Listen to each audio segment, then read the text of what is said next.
వినడం నేర్చుకుంటాడు, మాట్లాడడం వాళ్ళకి వస్తుంది. మనం చేయాల్సింది ఇంక రెండే పనులే. ఏంటి ఆ రెండు పనులు మనం చేయాల్సినవి? చదవడము, రాయడం. మరి తల్లి అక్కడ ఎన్నేళ్ళు తీసుకుంటుంది? 5 years తీసుకునేది అనుకోండి. ఒకవేళ 5 అనుకుంటే కూడా 5 years వరకు పిల్లవాడు మాట్లాడతాడు, వింటాడు. మన దగ్గర ఎన్నేళ్ళు ఉంటాడు? 5 నుంచి 8 వరకు తీసుకుందామా? లేదు 10 కూడా రావడంలే ఇప్పుడు పిల్లలకు. 10వ తరగతి పాస్ అయినా కూడా వాడికి చదవడానికి రాయడానికి రాదు, పాస్ అవుతాడు. అవునా కాదా? అంటే మన దగ్గర 10 సంవత్సరాలు ఉండే పిల్లవాడు చదవడానికి రాయడానికి లాంగ్వేజ్ రావడంలే. ఎందుకు రావడంలే? మీరు ఎక్కడ ఇబ్బంది పడుతూ ఉన్నారు? పిల్లవాడికి భాష నేర్పించడంలో రాయడానికి చదవడానికే మెయిన్. మనం ఈ 2 పనులు మనం చేసేది. మీరు ఎక్కడ ఇబ్బంది పడుతూ ఉన్నారు? ఎవరైనా ఒక క్వశ్చన్ అడగండి. మాకు ఈ సందర్భాల్లో పిల్లవాడికి ఎంత చెప్పినా కూడా వాడు రిసీవ్ చేసుకోలేకున్నాడు, దీన్ని ఎట్లా సాల్వ్ చేయాలా? లేదా డిక్టేషన్ పెట్టినప్పుడు ఇది తప్పు రాస్తాడు. ఇప్పుడు ఖడ్గం అన్నామనుకోండి, వాడు ఏం చేస్తాడు? కా అంటే ఒత్తి పలుకుతుంది కదా, అంటే 2 కాల శబ్దం వస్తుంది కదా, అప్పుడు కావత్తు రాస్తాడు వాడు. ఖ అనేది రాయాలి కదా, అక్కడ ఏం రాస్తాడు? ఒక్కొక్కసారి కావత్తు ఇచ్చి రాస్తాడు, అది కూడా అదే సౌండ్తో పలుకుతుంది కదా. అప్పుడు ఏం చేయాలి మనకి? మనం ఏం చెప్తాము?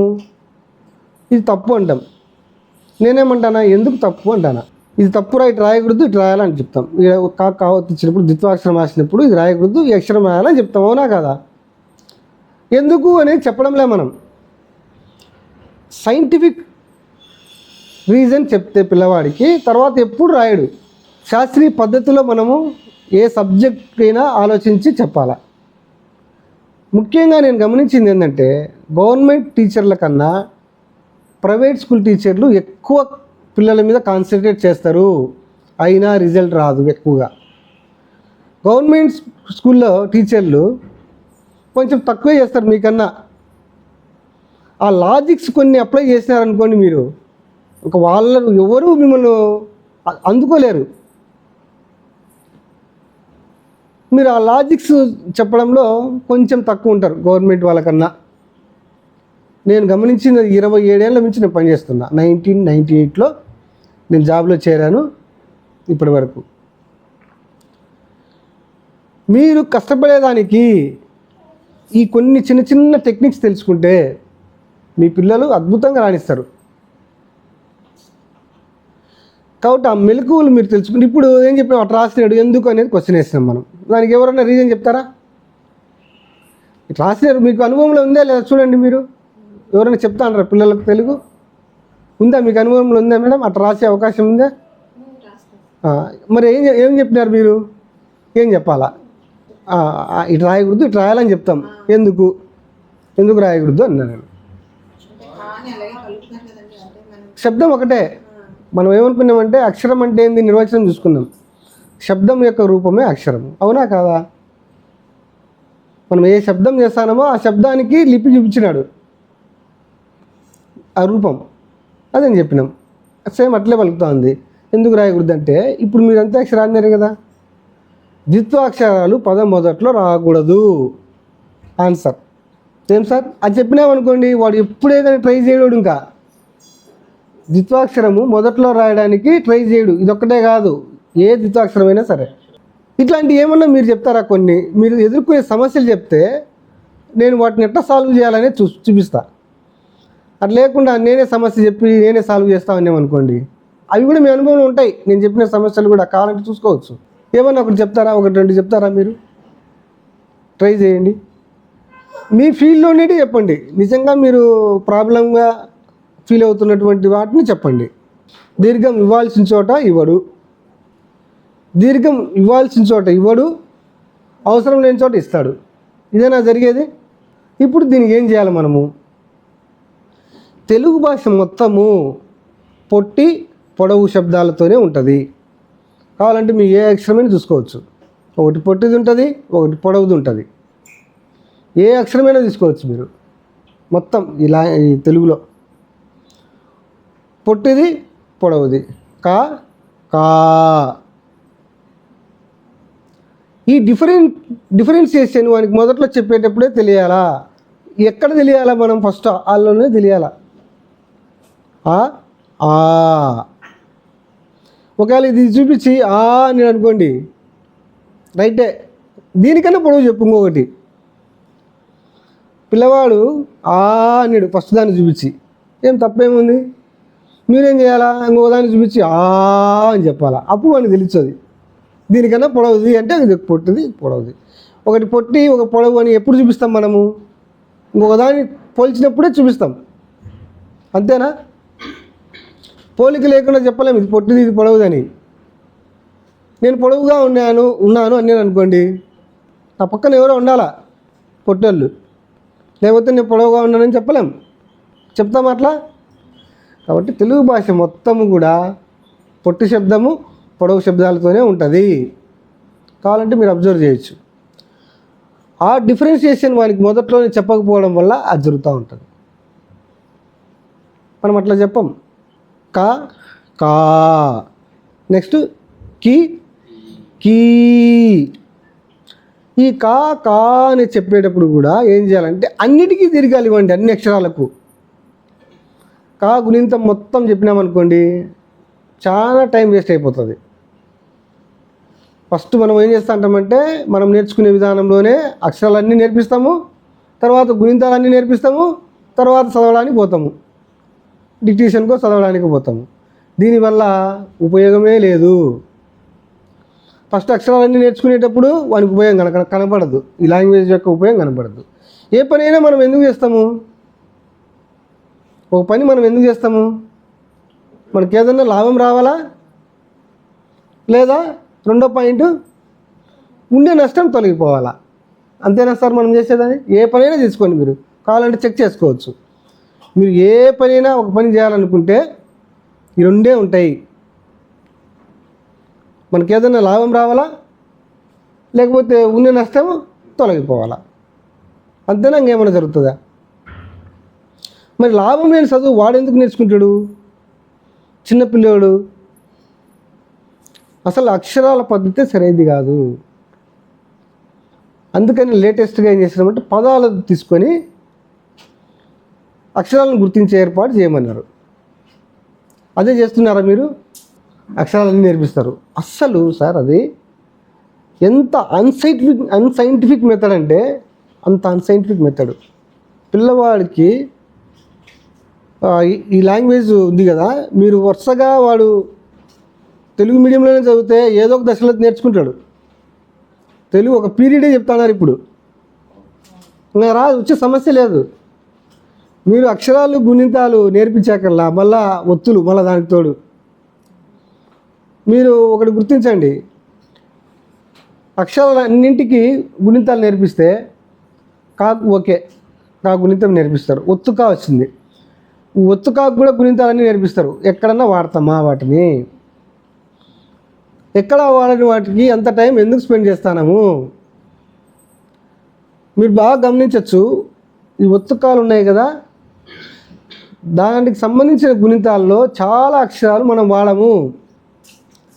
కావాలంటే మీకు కా కాకుసుడి చక్రు, కాకుసుడి దీర్ఘం చక్రుతో ఒక పదం చెప్పండి అన్న, దాన్ని ఎక్కడ వాడతారో వాడండి. మరి ఎందుకు నేర్పియాలి వానికి? ఏం అవసరమైంది? అవసరం లేని చదువు మనకెందుకు నేర్పియాలి వానికి? ఎంత టైం వేస్ట్ అవుతుంది? ఇంకా విచిత్రం ఏంటంటే గా ఒత్తుగా ఉంది, ఒత్తుగాకు నేర్పిస్తాం.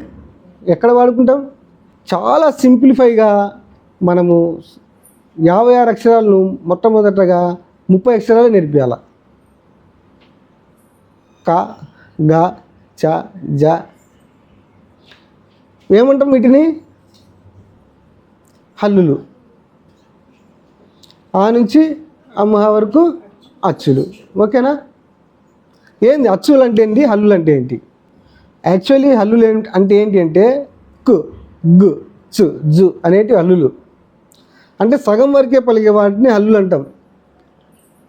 సగం వరకు పలుకుతామంటే అసౌకర్యంగా ఉంటుంది కాబట్టి దానికి అచ్చుని చేర్చి, ఆ అని అచ్చుని చేర్చి క గ చ అని చెప్పుకుంటాను.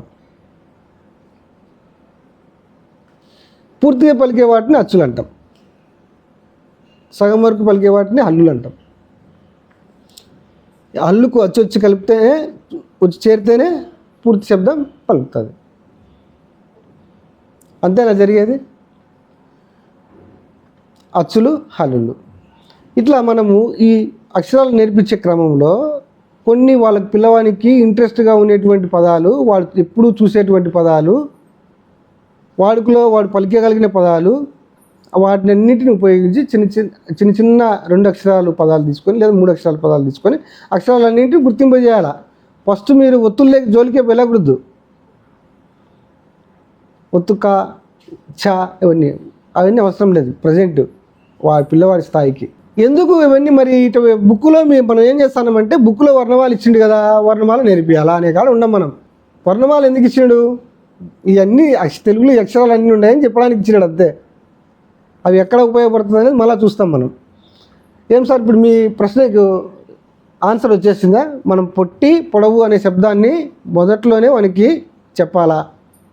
అది చెప్తే ఎక్కడ పొడవుగా పలుకుతాడో ఎక్కడ పొట్టిగా పలుకుతాడో వింటాడు, విని రాస్తాడు. ఒక అక్షరానికి వేరే ఒత్తు వచ్చినప్పుడు చదవలేకున్నాడు, అదేనా? వాటిని సంయుక్త అక్షరాలు అంటాం. అంటే ఏం జరుగుతుంది అక్కడ? ఒక అక్షరానికి వేరే ఒత్తు చేరుతుంది. సంయుక్త అక్షరాలు మనము పిల్లవాడు చదవలేకున్నాడంటే, సంయుక్త అక్షరాలకు సంబంధించిన పదాలు కూడా చదవలేకున్నాడంటే దీనికన్నా ముందు రావాల్సినవి వానికి వస్తానే లేదో చూడాలా. ఆర్డర్ ఉంది మనకు. ఫస్ట్ అక్షరాలు, తర్వాత ఆ అక్షరాలతో పదాలు, ద్విత్వాక్షరాలు, తర్వాత సంయుక్త అక్షరాలు. ద్విత్వాక్షరాలు వానికి వస్తానే రాలేదా? ఒక పిల్లవాడు అమ్మ రాయమంటే ఆ దగ్గర 0 పెట్టి మా రాసిండు అమ్మ. అండా రాయమంటే ఆ దగ్గర 0 పెట్టి డా రాసిండు. ఓకే కదా? మరి ఇక్కడ అమ్మ అనేది తప్ప రైటా? ఆ దగ్గర 0 పెట్టి మా రాయొచ్చా, రాయకూడదా? రాయకూడదు. మరి ఎందుకు రాయకూడదు? క్వశ్చన్ వేసాను. తప్ప రైటా? అది అన్నాం. తప్పు అన్నారు. తప్ప రైట్ అంటే ఆన్సర్ ఏమొచ్చింది? తప్పు. ఎందుకు అన్నా. వానికి ఎందుకో చెప్పాలి కదా మనం. అసలు ద్విత్వాక్షరం లేదు కదా. అమ్మ అన్నము ఆ దగ్గర 0 పెట్టినాడు, మా పెట్టినాడు. రైట్. మాకు రాయడం లేవాడు. అమ్మ అంటే అట్టు కూడా రాస్తాను, ఇటు రాస్తాడు, రాసిండు. తప్ప రైటా? అమ్మ అన్నం. ఎందుకు రాయకూడదు? మనం అదే అనుకున్నాం కదా ఫస్ట్. శబ్దం యొక్క రూపమే అక్షరము. శబ్దం సేమ్ వస్తుంది. 2 మాల శబ్దం వస్తుందా రాలేదా? అంటే మా శబ్దం ఎక్కడొచ్చినా కూడా 0 పెట్టమా మనము? హంస మా శబ్దం వచ్చిందా రాలేదా? 0 పెట్టినామా పెట్టలేదా? గంప 0 వచ్చిందా? మా శబ్దం వచ్చిందా? అచ్చు పక్కన 0 రాకూడదు. అట్లాంటి పదాలు ఏం లేవా అచ్చు పక్కన? ఇండ్లు ఈ వచ్చాయి కదా, 0 ఉంది కదా. మీరు ఏమన్నా చెప్పండి, అది తప్పని చూపిస్తా అంటాం. ఎందుకు?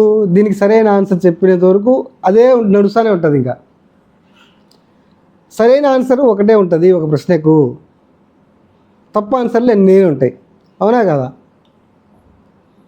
మీరు బాగా అబ్జర్వేషన్ చేసి తెలుస్తుంది. సరైన సమాధానం ఒక ప్రశ్నకు ఒకటే ఉంటుంది. తప్పు సమాధానాలు ఎన్నైనా ఉంటాయి. ఇప్పుడు సార్ పేరు రఘురామ్ సార్. సార్ని చూపించి రఘురామ్ గారు అంటాం.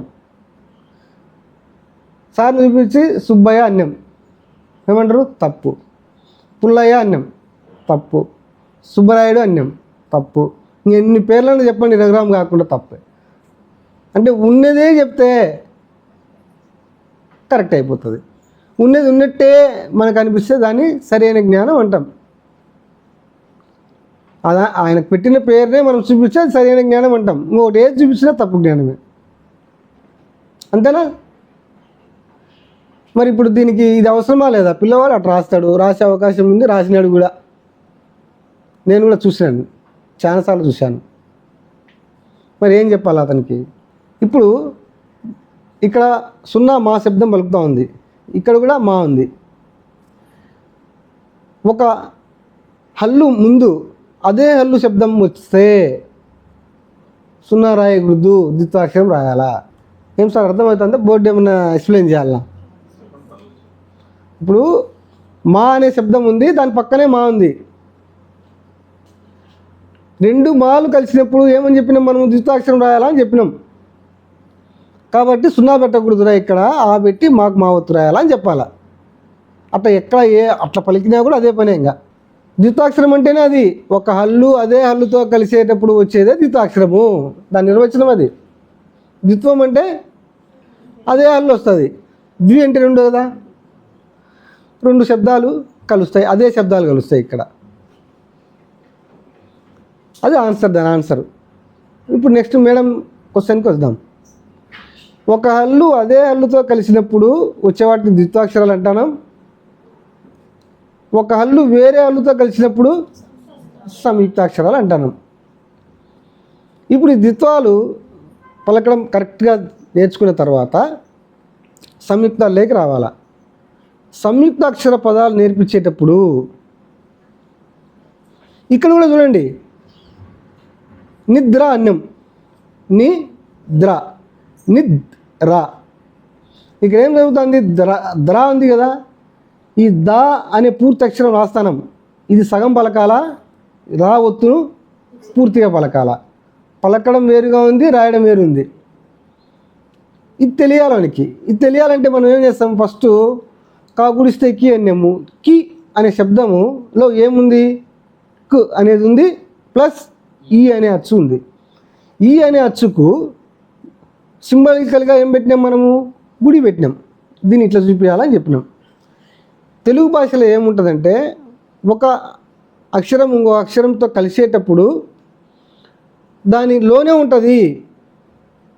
అదే ఇంగ్లీష్ భాషలో అట్లా ఉండదు, దాని పక్కన ఉంటుంది.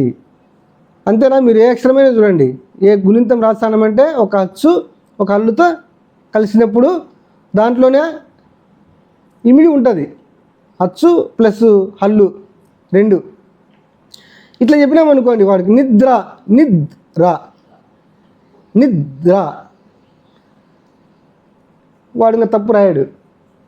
ఇంకా ఏదైనా నిద్ర, క్రమము, క్రమము ముందు వచ్చింది, క్రమము, క క క రా మము, క్రమము. ఒక అక్షరానికి సంబంధించినవి అన్ని రావత్తును ఒకటి తీసుకోండి, ఒక 10 పదాలు తీసుకోండి. ఆ 10 పదాలు కూడా వాడు చూసినట్టు అయి ఉండాలా, విన్నట్టు అయి ఉండాలా. సినిమా పేర్లు తీసుకోండి, మనుషుల పేర్లు తీసుకోండి, ఊర్ల పేర్లు తీసుకోండి. వానికి ఇష్టమైనవి తీసుకున్నామనుకోండి, వానికి ఆల్రెడీ చదవడం వచ్చేస్తుంది. చదవడం అనేది వచ్చిన తర్వాత రాయడం ఒకటే నేర్చుకుంటున్నాడు, గుర్తిస్తాడు వాడు అక్షరాలను. దీన్ని ఇటు చదవాలా, ఇటు చదవాలని. ఈజీగా ఉండేదాన్ని ఫస్ట్ తీసుకొని చెప్తే తర్వాత నెక్స్ట్ ఈ జ్ఞానాన్ని అక్కడ వాడుకుంటాడు. మీరు అబ్జర్వ్ చేయొచ్చు, ఒక అక్షరం నేర్చుకోవడానికి ఎంత టైం పడుతుందో తర్వాత అక్షరం నేర్చుకోవడానికి అంత టైం పట్టదు. అవునా కాదా? పడుతుందా మేడం? ఇక్కడ కూడా అంతే. ఈ పదాలు ఇక్కడ నేర్పించుకుంటే ఫస్ట్ ఒక ఆర్డర్లో పెట్టాలా. మనం ఒక ఆర్డర్లో నేర్పించాలి పిల్లవాడికి. ఒక ఆర్డర్లో నేర్పిస్తే చాలా తొందరగా నేర్చుకుంటాడు. మన ఉద్దేశం ఏంది? తక్కువ టైంలో ఎక్కువ నేర్చుకోవాలా. అంతేనా ఎవరైనా మనిషి ఆలోచించేది? మనం కూడా అదే చేస్తూ ఉంటాము. ఇట్లా నేర్చుకోవాలని ఆలోచించి చెప్తాం, కానీ వాడు రిసీవ్ చేసుకోలేకుంటాడు. అంటే ఎక్కడ పొరపాటు ఉంది? వాడు రిసీవ్ చేసుకోవడంలో పొరపాటు ఉందా, మనం చెప్పడంలో పొరపాటు ఉందా చూసుకోవాలా. వాడు రిసీవ్ చేసుకోలేకున్నాడంటే మనం మార్చుకోవాలి విధానం. అందుకే మనము డిగ్రీ తర్వాత బీఈడి చేసినాక ఒకటో తరగతి పిల్లలని చెప్పమంటాం. ఎందుకు? వాడు ఏ విధానంలో చెప్తే రిసీవ్ చేసుకోలేదో ఆ విధానం నుంచి మనం మార్చుకోవాలి. అట్లా లేదనుకో, చెప్పినట్టు వాడు రిసీవ్ చేసుకుంటా ఉన్నాడు అనుకోండి, ఒకటో తరగతి పిల్లలకి 5వ తరగతి పిల్లడు చెప్తాడు, చెప్పలేడు. ఒక్కోసారి మనం కూడా ట్రై చేస్తూ ఉంటాం. ఎన్నిసార్లు చెప్పి నీకు రాకుంటే అంటే మీరు ట్రై చేయరు. ఎందుకంటే ఒక్కో క్లాస్లో ఒక తరగతే ఉంటుంది మీకు, మాకు అన్ని తరగతులు ఒకే క్లాసులోనే ఉంటారు. మేము అదే పని చేస్తాం. అరే ఇంక ఇది నేర్పిపోరా అంటాం, ఒకరిని జత చేసి 3వ తరగతికి వచ్చిన పిల్లోని తీసుకొని వీనికి నేర్పిరా ఇది అంటే వాడు నేర్పించుకొని వస్తాడు. అట్లా చూడాలా. ప్రసన్న అంటే ఫస్ట్ పా అనే పూర్తి అక్షరము సగం పలుకుతుంది, సగం పలికేటది హల్లులు. నెక్స్ట్ రావత్తు అనేది పూర్తి అక్షరంగా పలుకుతుంది. రా పెట్టం, మనం ఇట్లా పలుకుతుంది అని చూపిస్తాం. ఇట్లా పలుకుతుంది, ఇట్లా రాయాలా. ప్రా ఓకే. ప్రాలో ఏమేమి ఉన్నాయి? పు, రా, ఆ, ఈ మూడు కలిసినాయి. పు, రా ప్లస్ ఆ,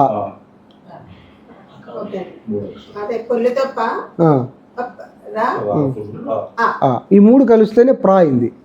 ఇట్లా మనము ఒక 10 పదాలు, ఆ 10 పదాలు కూడా సజీవ పదాలు అయి ఉండాలి. ఏం సజీవ పదాలు అంటే వాళ్ళకు తెలిసిన పదాలు అని అర్థం. ఇప్పుడు సపోజ్ ఫర్ ఎగ్జాంపుల్ మనము చూస్తాము, అలా అన్నామనుకోండి, అలా ఒక పదం చెప్తాం మనం. ఏంది అలా అంటే అబ్స్ట్రాక్ట్ వర్డ్. ఇప్పుడు మనం ఏం చేయాలా? వడ అన్నామనుకోండి, చూసిండే వాడు లేదా? సజీవ పదాలు. అట్లా పలక అన్నం మనకు తెలుసా లేదా? తెలిసిన పదాలు, వాడు ఉపయోగించే పదాలు అంటే కాంక్రీట్ వర్డ్స్ అంటాం వాటిని. అలాంటివి ముందు తీసుకోవాలా. ఒక ఒత్తుకు వేరే ఒత్తుండే సంయుక్త అక్షరాలు చెప్పాలనుకోండి, ఇడ్లీ. ఇడ్లీ అంటే ఏందో తెలుసు వానికి. రాసినామనుకో, గుర్తుపెట్టుకోవాల్సింది ఏంది? వాడు ఎట్లా రాస్తాం అనేది గుర్తుపెట్టుకుంటాడు. ఇడ్లీ అంటే ఏదో మనకు తెలుసు. మనకు తెలియని పదాలు చెప్పినామనుకోండి, రెండు గుర్తుపెట్టుకోవాలాడు. అదంటే ఏందో మనకు తెలియదు, మళ్ళీ అది పలకడం రాదు. అందుకే తెలిసిన దాని నుంచి తెలియని దానికి వెళ్ళాలా. మనం అదే నేర్చుకునింది. సులభం నుంచి కష్టానికి ఇది ఫాలో కావాలా, ఈ రూల్స్. అంటే అనాన్ని ఫస్ట్ దీన్ని రెక్టిఫై చేసేదానికి మనం అంతా అక్షరాడినాం ఫస్ట్లోనే.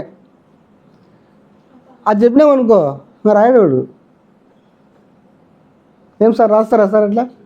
అందుకే కదా మనము మొదట్లో ఏం రావు అని చెప్పినాం ఒక గేమ్ ద్వారా. మేడం చెప్పని, ఇది ఆమెకు ఎదురైన సందర్భం చెప్తుంది, దాన్ని చూద్దాం. మనం అందరికి కూడా అదే చూస్తాం.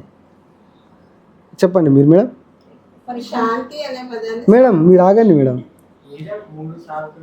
మీరు చెప్పండి. అట్ట కాదు, ఏదైనా చెప్పండి. మీరు రియలిస్టిక్గా మీరు చూసింటారు పిల్లల దగ్గర. ఎట్లా రాసినాడు? మామూలు ఈ షా రాసి వావత్తిచ్చిండా, అట్లా రాసిండు. మరి ఏం చెప్పారు మీరు? చూడండి, సౌండ్ చూడాలి. మనం చెప్పే సౌండ్ ఏముండాలి? మనము స్వాతంత్ర్యము, స్వాతంత్రము, సా షా డిఫరెన్స్ చూడండి. సా షా. ఇప్పుడు మనం గుర్తించడానికి ఏం చెప్తా అంటామంటే, చాలాసార్లు శనివారం షా అంటాం. అంటే శనివారం రాసేటప్పుడు ఉపయోగించాల్సిన షా అని. ఈ సా అనేది సా, దీనికి కూడా అట్లా పెట్టాల్సిన పనిలే. ఈ రెండిట్లో ఏది ఒకటి గుర్తుపెట్టుకుంటే చాలు మనకు. ఇప్పుడు లెస్ దాన్ గ్రేటర్ దాన్ ఉంది మ్యాథ్స్లో, ఏదో ఒకటి గుర్తుపెట్టుకుంటే చాలు. రెండోది గుర్తుపెట్టుకోవాల్సిన పని. రెండు గుర్తుపెట్టుకునేందుకు మళ్ళీ కన్ఫ్యూజ్ మొదలైంది. ఒకటి గుర్తుపెట్టుకున్నామనుకోండి, ఎట్లా చెప్తాం? మేమైతే ఎట్లా చెప్తాము? పెద్దది ఒక చిన్నది, మధ్యలో ఏ సింబల్ పెట్టాలి? ఇక్కడ 4 ఉంది, ఇక్కడ 6 ఉంది. మధ్యలో గ్రేటర్ దాన్ పెట్టాలా, లెస్ దాన్ పెట్టాలా అని నేను ఎట్లా చెప్తారు మీరు? నేనేం చెప్తానంటే చూడండి, మీరు చెప్పింది కూడా ఒక ఇట్లా షేపు ఇట్లుంటుంది కదా, ఈ షేపు పెద్దదాని వైపు ఉండాలి అంటాం, అంతే కదా? బాణం గుర్తు చిన్న, అది రాసే విధానం కూడా ఏం చేస్తామంటే, చిన్నదాని పక్క ఒక చుక్క పెట్టు, పెద్దది కాబట్టి 2 చుక్కలు పెట్టు, ఇంకా కలుపు. సరిపోతుందా? ఇంక ఆ పక్కన లెస్ దానిలే గ్రేటర్ దానిలే, మనకు సంబంధమే లే. ఇంకా చిన్నదాన్ని కదా నువ్వే గుర్తించినాకనే వాడు లెస్ దాన్ గ్రేటర్ దాన్ అని రాసేది. చిన్నదాని పక్క ఒక చుక్క పెట్టు, పెద్దదాని పక్క 2 చుక్కలు పెట్టు, ఇంకా కలిపి. వానికి గ్రేటర్ దాన్ సంబంధంలే, లెస్ దాన్ సంబంధంలే, ఆన్సర్ ఏమో వచ్చేసింటుంది. అంతే కదా? కావాలంటే చెప్తాం మళ్ళీ. ప్రజెంట్ వాడు ఇంత ఈజీనా లెస్ దాన్ గ్రేటర్ దాన్ ఉపయోగించే విధానము అనేది తెలియదు అంతే. మనం ఏదైనా కూడా ఏం చేస్తాం, మనము ఎంత ఎంత ఎట్లా చెప్తే వాడు ఈజీగా గుర్తుపెట్టుకుంటాడు అనేది మనకు కావాల్సిందే. ఇప్పుడు మనం మీరు అడిగింది ఏంది? స్వాతంత్ర్యము. ఇప్పుడు మీకు అర్థమైందండి మేడం ఎట్లా చెప్పాలనేది? అట్లా చెప్పాలా. అట్లాంటి పదాలు చాలా వాడు షార్తో వచ్చేటువంటి పదాలు చాలా తక్కువ ఉంటాయి, మీరు గమనించవచ్చు. అవి నేర్పించామనుకోండి, కొన్ని ఒక 10 ఐడెంటిఫై చేసి మీరు కావాలంటే నేను బుక్ రాశాను, ఆ బుక్లో ఉన్నాయి, మీరు మళ్ళీ వెతకాల్సిన పని ఉండదు. నేను వెతికి రాశాను, అవి నేర్పించామనుకోండి, ఇంకా మిస్టేక్ చేయడు. కరెక్ట్ ప్రాబ్లం మేడం గుర్తించింది. సంయుక్త అక్షరాల వరకు వచ్చిన తర్వాతనే సంశ్లేష అక్షరాలకు పోతాం. సంశ్లేష అక్షరాలు అంటే ఏంటి? ఒక హల్లుకు 2 ఒత్తులు వస్తాయి, ఒక హల్లుకు 2 హల్లులు కలుస్తాయి మళ్ళా, అప్పుడు సంశ్లేషాక్షరం అంటాం. అప్పుడు ఎట్లా రాయాలంటే ఏ శబ్దం ముందు పలుకుతుందో అది ముందు రాయాలా. మీరు కావాలంటే ఇది తప్పు రైట్ చెక్ చేసుకోవచ్చు. ఏ శబ్దం ముందు పలుకుతుందో అది ముందు రాయాలా. జ్యోత్స్న, అదేనా మీరు చూడొచ్చు మీరు పదాలు. ఇంకా కొన్ని మీరేం చెప్పచ్చు. ఎట్లా పలుకుతుందో చూడండి. జ్యో స్న, స్న అంటే తా, స్ స్ అంటే సావత్తు, మళ్ళీ నావత్తు, ముందు నావత్తు ఇచ్చి మళ్ళీ సావత్తు ఇస్తారు. ఇది మిస్టేక్ని మనము రాకుండా చూడాలంటే ఏది ముందు పలుకుతుందో అందుకే మనకు ముందు చెప్పాలి. మనము శబ్దం యొక్క రూపమే అక్షరము, ఇది పలుమార్లు వస్తూ ఉంటుంది మనకు, అది క్లియర్ అయిపోతుంది. అవుతుందా మేడం ఇట్లా చెప్తే? ఏది ముందు పలుకుతానమో అది ముందు రాయాల. ఎత్తైనా ఓకే, బాగా చూడండి, అది ఒకటి ఇట్టా ఉంటుంది. ఏది ముందు రాయాలా చూడండి. ఎత్తైన ఏ, తై. ఇప్పుడు ఒక ఫస్ట్ ఇట్ట పెట్టి మళ్ళీ ఇట్ట పెట్టాలనా, ఇట్ట పెట్టి ఇట్ట పెట్టాలనా? కన్ఫ్యూజన్ ఉండకూడదు మనకు. మనము కన్ఫర్మేషన్ చేసుకోవాలా. ఈసారి మీరు ఎప్పుడైనా సరే కన్ఫ్యూజన్లో ఉండకూడదు. ఒకసారి మనం ఆల్రెడీ ముందు కన్ఫ్యూజన్లో ఉంటే ఇప్పుడు పోవాలా, అప్పుడు మీరు ఈ టైం వెచ్చించినందుకు ఉపయోగకరం ఉంటుంది. ఇప్పుడు నేను చెప్తా దాన్ని ఎట్లా రాయాలనేది. తై, తై అంటే తైని ఎట్లా చెప్తాను మీరు? తాకైత్వం తై అంటారా? తా కింద అయిత్వం ఇస్తే తై అంటారా? ఏమంటారు మీరు? మీరు చెప్పే పదం చెప్పండి. తాకు అయిత్వం ఇస్తే తై, కరెక్ట్. తా కింద అయిత్వం ఇస్తే అనకూడదు. తా అనే అక్షరానికి అయిత్వం ఇస్తాం. అయిత్వం అంటే ఎట్టుంటుంది? ఇటుంటుంది. అవును కదా, ఫస్ట్ అది రాయాల, దానికి తావత్తు ఇవ్వాల. మనం అట్లే చెప్పాలి వానికి. తై అనేది ఒత్తు కాదు, తావత్తు కాదు, అది తై. దానికి తావత్తు ఇస్తానం. తావత్తు ఎట్టుంటుంది? ఇటుంటుంది. మీరు ముందు అక్షరాలకు చెప్పింటాం కదా మనము. ఏది పలికినాక ఏది పలుకుతుంది? తై పలికినాకనే తావత్తు పలుకుతుంది, అంతేనా? సూత్రం మారదు. ఏది ముందు పలికితే దానికి ముందు అక్షరం పోవాలనే సూత్రం మారదు, అది ఫండమెంటల్. అది ఇంకా మీరు ఫీల్డ్ లేకపోయినప్పుడు గుర్తించండి. ఎక్కడెక్కడ మీకు అనుమానాలు ఉన్నాయో ఒకసారి మనం మాట్లాడుకోవచ్చు. జూమ్లో అయినా మాట్లాడుకోవచ్చు, ఇంకోసారి కలిసినప్పుడైనా మాట్లాడుకోవచ్చు. ఫస్ట్ మనము ఐడెంటిఫై చేయాల్సింది ఏంటంటే సమస్యను ఐడెంటిఫై చేయాలా. సమస్యను ఐడెంటిఫై చేస్తే పరిష్కారం ఈజీ అయిపోతుంది. ఇప్పుడు మనం ఒక డాక్టర్ దగ్గరికి పోయినాము, ఏం చేస్తాడు డాక్టరు? ఒక సమస్య వచ్చింది మనకు, ఇట్టుందా అట్టుందా అని క్వశ్చన్లు వేస్తూ ఉంటాడు. ఈ లక్షణాలు ఉన్నాయి, ఇవి ఉన్నాయి అని. ఎందుకోసం వేస్తాడు? సమస్యను గుర్తించడం కోసమే. గుర్తించడానికి అయిపోయింది, ఇంకా ట్రీట్మెంట్ అయిపోయి ఇంకా క్షణంలోనే అయిపోతుంది. అవునా కదా? గుర్తించినాక ఇది అని ఆయన కన్ఫర్మ్ చేసుకున్నాక రాసేస్తాడు. అట్లనే మనం ఏం చేయాలి? సమస్యను గుర్తించాలా. సమస్యను గుర్తించుకోకుండా ఇది ఉంటుందిలే అని పోవడము, ఇది ఇంతేలే అనుకోవడము చేయకూడదు. ప్రధానికి రీజన్ ఉంటుంది. మీరు ఏదైనా చూడండి, కారణం లేకుండా కార్యం జరగదు. ఏ కార్యమైనా సరే మీరు చూడొచ్చు. పలానా జరిగిందంటే కారణం ఏంది, దాన్ని ఐడెంటిఫై చేయాలి. మనం ఐడెంటిఫై చెప్తే వాడు నెక్స్ట్ పిల్లవాడు మిస్టేక్ చేయడు. ఇప్పుడు మీరు మొత్తం టోటల్గా చూసినప్పుడు కొన్ని నేర్పించినటువంటి అవసరం లేనిటువంటివి ఉన్నాయి, వాటిని నేర్పించాల్సిన పనిలే. అప్పుడు మనం చెప్పిందే చెప్పాలి వానికి. వాళ్ళకు నిజంగా అడుగుతారు. వాళ్ళకి ఎందుకంటే ఒక పద్ధతిలో వాళ్ళ మైండ్ ఫిక్స్ అయ్యింది, దాన్ని మార్చినామనుకో వాళ్ళు యాక్సెప్ట్ చేయరు. ఇప్పుడు నేను మార్చినా మీరు కొన్ని యాక్సెప్ట్ చేయరా, నేను ఇట్టే నేర్చుకునింది నేను ఇట్టే చెప్పేస్తామంటారు. మా గవర్నమెంట్ టీచర్లు అదే చేస్తా అంటారు. మీరైతే యాక్సెప్ట్ మీరు వెంటనే ఫాలోఅప్ చేయొచ్చు, మా గవర్నమెంట్ టీచర్లు ఫాలోఅప్ చేయరు. ఎందుకంటే వాళ్ళు ఆలోచించాలా, వాళ్ళు ఆలోచించే పనిలే. రాయించిన అనుకో రాడు మధ్యాహ్నం వరకు. వాళ్ళంతే. ఏమి వాళ్ళకు ఎందుకు అట్లా చేస్తారు అంటే వాళ్ళకి సెక్యూరిటీ ఉంది. మనకు సెక్యూరిటీ ఎప్పుడు వస్తుంది, మనకు నాలెడ్జ్ ఉంటేనే సెక్యూరిటీ వస్తుంది మనకు. మీరు కొత్తదనాన్ని చూపిస్తేనే మీకు సెక్యూరిటీ ఉంటుంది. అంతకుముందు సార్ చెప్పాడు అన్నీ అట్లాంటి విషయాలు చెప్పినాడు. కాబట్టి మీరు వాళ్ళకి అట్లా అడిగినప్పుడు ఏం చేయాలంటే, మీ పిల్లవాడికి సంవత్సరం అంతా అక్షరాలు నేర్పించడం ఇంపార్టెంటా, సంవత్సరంలో చదవడం రాయడం నేర్పించడం ఇంపార్టెంటా అని అడగాలి. మనం ఛాలెంజ్ ఇష్యూగా తీసుకోవాలి. నేను 30 రోజుల్లో చేయించాను ఆ పని. మూడో తరగతి నుంచి ఇచ్చినాడు అనుకోండి మనకు పిల్లవాడికి, ఎంత డల్ స్టూడెంట్ అయినా సరే చదవడం. న్యూస్ పేపర్ చదివేవాళ్ళు అసలుకు. 1వ తరగతిలో మా క్లాస్లో న్యూస్ పేపర్ చదువుతారు. ఎట్లా సాధ్యమైంది? న్యూస్ పేపర్ ఇచ్చి నీకు ఇష్టమైన సినిమా పేర్లు ఐడెంటిఫై చేసి రాయరా అని చెప్పేవాడిని. ఇదంతా తిరిగి అయిపోయినాక అనేక పదాలు రాసేవాడు.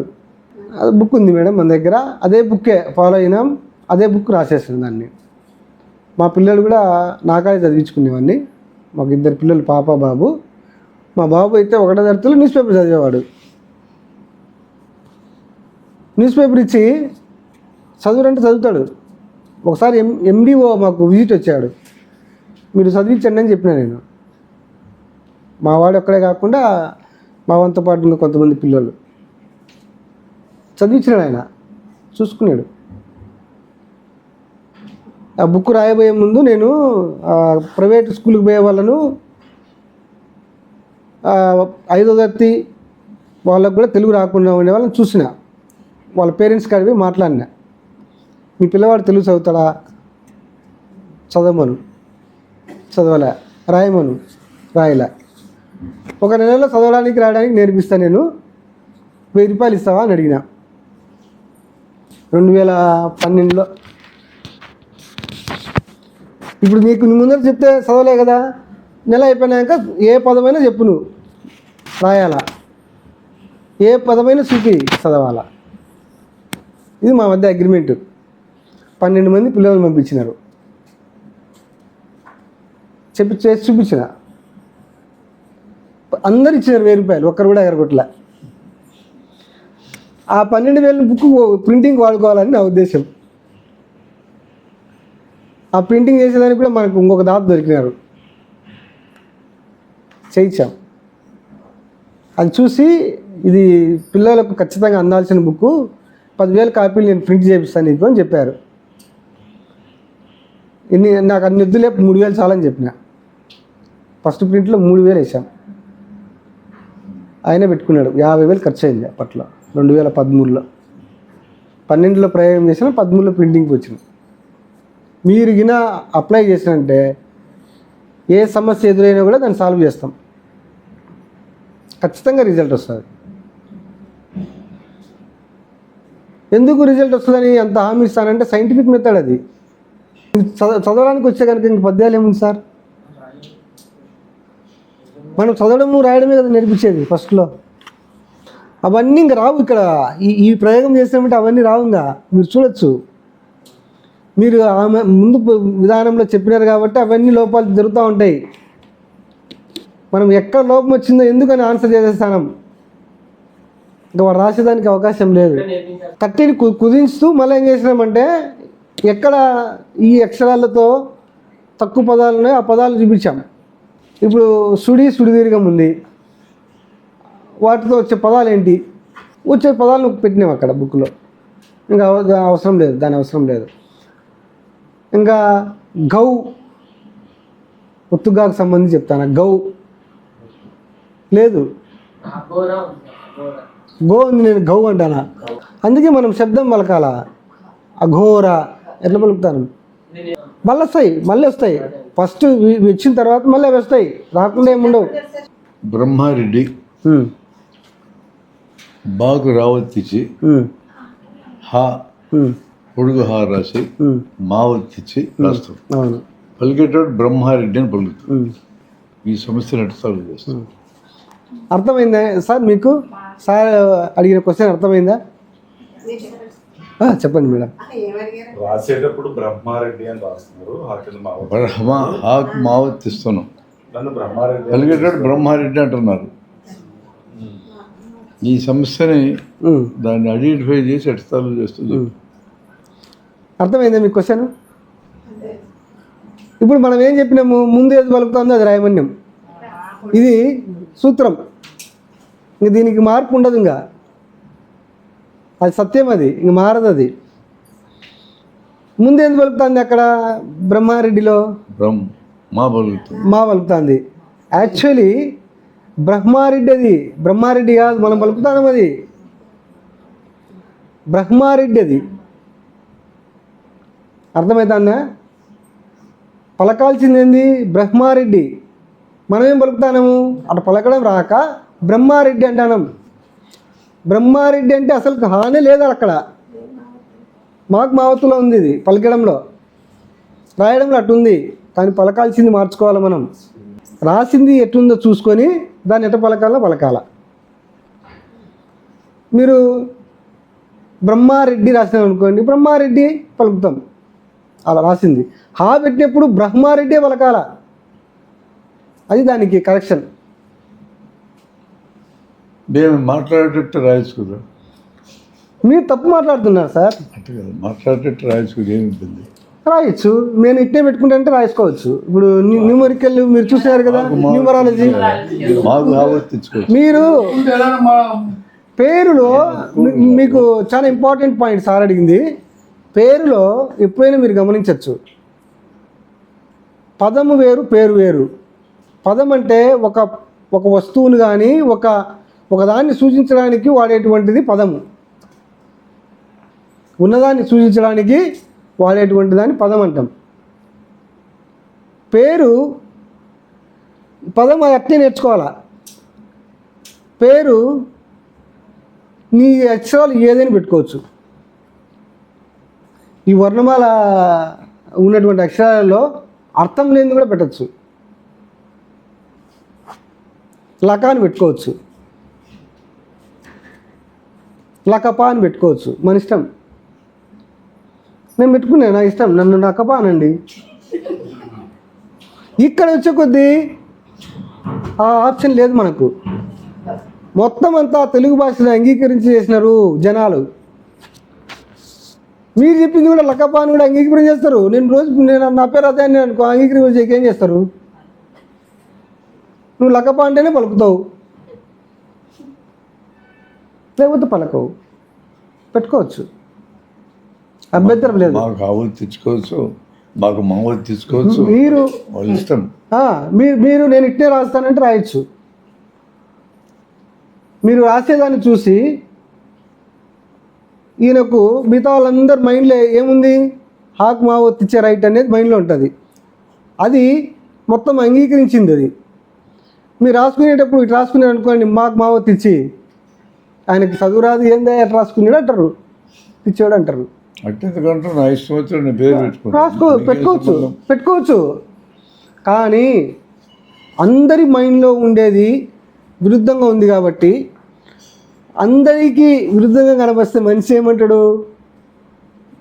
మనం ఏమంటాం అతన్ని? అక్కడ నా ఆర్గ్యుమెంట్ ఏంటంటే, ఒకప్పుడు అందరి మైండ్లో బండిరా ఉండేది. అవును, బండిరా ఎత్తిపోయింది, ఇప్పుడు లేదు. కుర్రము అని పలికేవాళ్ళు, చెర్రు అని పలికేవాళ్ళు. ఇప్పుడు మామూలు రాస్తున్నాం, కుమ్మిస్తారు. అవును, అలవాటు అయిపోయింది. దాన్ని అంగీకరించారు అందరూ. అలవాటైతుందేమో. అర్థమైందా సార్? ఆ రాను బండి రాను తీసేసి మామూలు రా పెట్టినప్పుడు అందరూ యాక్సెప్ట్ చేసినారు. న్యూస్ పేపర్ వెంటనే చేయలా, కంప్లీట్ బాధ్యత. కొట్లాడి చేశారు, వెంటనే చేయలా. ఎందుకు కొట్లాడి చేశారంటే కొట్లాడినా కూడా ప్రయోజనం లేదని కాడికి వచ్చి కూర్చున్నారు. అది అట్లే నా పేరు కూడా కొట్లాడి ప్రయోజనం లేదనుకున్న తర్వాత ఎవరు మూసుకుంటారు. అట్లా ఉండొచ్చు. మీ మాటలకు నేను ఎందుకు అంగీకరించాలి? అందుకే నేను రాసుకుంటాను. రాసుకోవచ్చు, బ్రహ్మారెడ్డి అని రాసుకుంటే తప్పేం లేదు, రాసుకోవచ్చు. సూత్రం చెప్పేవేమంటే పేరు ఇష్టం వచ్చినట్టు పెట్టుకోవచ్చు సూత్రం ప్రకారం. అవును, మీరు ఏమనుకుంటారో నాకు అనవసరం అనుకుంటే అయిపోయాక. అవును, పెట్టుకోవచ్చు.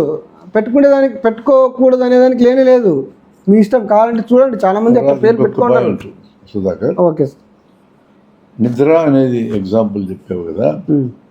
ని ఇద్ రా అసంపూర్తిగా పలికినటువంటి హల్లు పూర్తిగా రాశాం.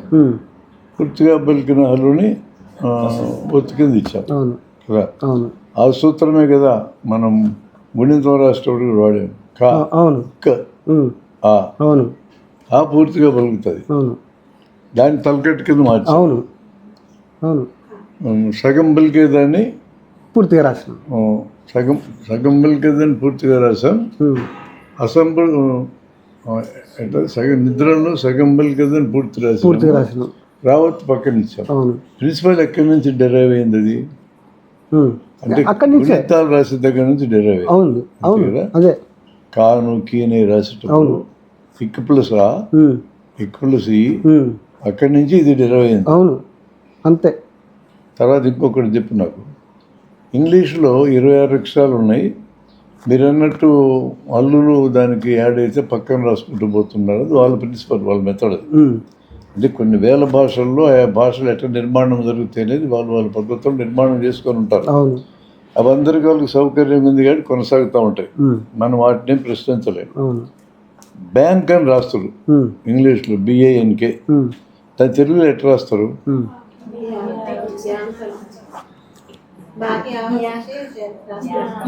ఆ సౌండ్ రాదు, మీరు ఏది రాసినా. బ్యాంక్ బ్యాంక్ బ్యాంక్ ఆ సౌండ్ రావాలి. యాక్చువల్లీ మొదట్లో బ్యాంకును కూడా రాసేవాళ్ళు, ఆ అక్షరాలు ఉండేటి. ఎట్లా రాసేవాళ్ళు? పెట్టి పైన ఇట్ట పెట్టేవాళ్ళు. గుర్తుందా? మీరు అప్పుడప్పుడు చూడొచ్చు, ఇప్పుడు కూడా కొన్ని వర్ణమాలల్లో మీరు గమనించవచ్చు. చాప అనేమనుకోండి, చాప కింద వేసుకుండేది, అట్లా పెట్టేవాళ్ళు. సందర్భం వేరు. అవును, సౌండ్ అది. అవును, బ్యాంక్ ఇది కాదు. అవునండి, బ్యాంక్ కూడా అది సార్. బ్యాంక్ అనే సౌండ్ వస్తుంది. అనే సౌండ్ వచ్చినప్పటికే అది వాడాల. చా అనే సౌండ్ వస్తే ఆ పైన అట్ట పెట్టాల. ఈపు తలకట్టు కాదు, దాన్ని తావొత్తు అంటాం అనుకోండి. తలకట్టు అయితే కాదు, దీర్ఘం కూడా కాదు. దీర్ఘం అంటే ఇట్టుంటుంది. అంటే పెట్టి పైన తావొత్తు ఇవ్వాలి, కింద తావొత్తు కాకుండా పైన ఇవ్వాల. అనే సౌండ్ ఎక్కడ వస్తుందో అక్కడల్లా రాయాల. దానికి స్లైట్గా డిఫరెన్స్ ఉంది కాబట్టి ఇది ఏం పెద్ద అవసరం లేదు నాకు అనిపించింది వాళ్ళకు, తీసేసినారు. ఇప్పుడు ఏమి రాస్తాం? ఇప్పుడు ఏం రాస్తాము? బ్యాంక్ అనేమనుకోండి, బాకు అనే సౌండ్తో యావత్తు కదా కాబట్టి యావత్తు రాసేస్తాను. మీరు ఆడేం చూడొచ్చు. బ్యాంక్ అంటే పెట్టి బాగా దీర్ఘం ఇచ్చి యావత్తు ఇచ్చి రాస్తాం, బ్యాంకు. అంతేనా ఉండేది? మీరు ఆడేం చూడొచ్చు. బ్యాంక్ అంటే బ్యాంక్ అని రాయకూడదు, బాంక్ అని రాయకూడదు. ఇక్కడ అనే సౌండ్ ఉంది కాబట్టి యావత్తు రాయండి, సరిపోతుంది. అక్కడ అక్షరం ఎత్తిపోయింది. ఒకే సౌండ్తో ఇప్పుడు మనం ఇంకా కొన్ని అక్షరాలు తీసేయాలి. మనం అసలు కాకు సుడిచ్చే క్రూని తీసేయాలా. ఏం పని ఉంది? కాకు కొమ్ము ఇచ్చాము, రావత్తిస్తాము, క్రూనే కదా, సేమ్ సౌండే కదా. దీన్ని గవర్నమెంట్ అనుకుంటే తీసేస్తుంది. నెక్స్ట్ ప్రింట్ చేసే బుక్స్లో సేమ్ సౌండే, కాకు సుడిచ్చే క్రూ అంటాం. కాకు కొమ్ము ఇచ్చి రావత్తిస్తాము, ఏం మారదు. దాని తచ్చులు కూడా వెళ్ళిపోతాయి రెండు. కృష్ణుడు ఉన్నాడు, కృష్ణుడు కూడా అట్టే పెడతాము, రావడిస్తున్నాం. అవును, ఆయనకి కూరాసి రావర్తిస్తే భరించడం లేదు జనం. ఆయన అదే చెప్పేది, కృష్ణుని దగ్గర ఫస్ట్ ఒప్పుకోకపోయినా అదొక్క పదం విడిగా నేర్పండి. విడిగా ఏంది సార్ నేర్పేది, మనిషి అట్లా ఆటోమేటిక్గా వెళ్ళిపోతుండగా దాన్ని తీసి ఎక్కడ కనబడకోకుండా వెళ్ళిపోయినప్పుడు వెళ్ళిపోద్ది. ఇప్పుడు కృష్ణుని ఒక్కనే ఇప్పుడు వదిలేయచ్చు, మనం అంగీకరింప చేసాం అనుకోండి జనాలందరినీ అంగీకరించాలంటే గవర్నమెంటే దానికి, మనం అంగీకరింప చేయలేం. పెట్టచ్చు, మొదట్లో అట్లే ఉన్నింది, మొదట్లో అట్లే ఉన్నింది. తర్వాత ఏం చేసినారంటే దాన్ని కింద కింద కాదు పెట్టేది, ఇటు పెడతాం కదా. యాక్చువల్లీ ఔత్వం అనగానే మనము ఈ సింబల్ ఇచ్చినాం. ఔత్వం అనేదానికి ఔత్వము అనేదానికి ఈ సింబల్ ఇచ్చినాం మనం, అందుకని ఆ సింబల్ని పెడతాను. అక్కడ మా ఉంది, మా పెట్టి దానికి అక్కడ తగిలిస్తానం మౌనము. ఒక్క నిమిషం మొదలు. ఓకే, మో అంటే యాక్చువల్లీ ఇటు పెట్టాలా, అట్లే ఉన్నది అది. వానికి ఓత్వానికి సింబల్ ఇచ్చినటువంటి సింబల్ అది, ఇట్లా పెట్టడం. పెట్టిన తప్పేం కాదు, మనం తప్పు కొట్టలేం. కాకపోతే ఇప్పుడు ఉండేటువంటి బుక్కులలో ఏం చేసినాడంటే, బుక్కులో మీ ఇది పెట్టిన అప్పుడు మనం దాన్ని రెక్టిఫై చేయాలంటే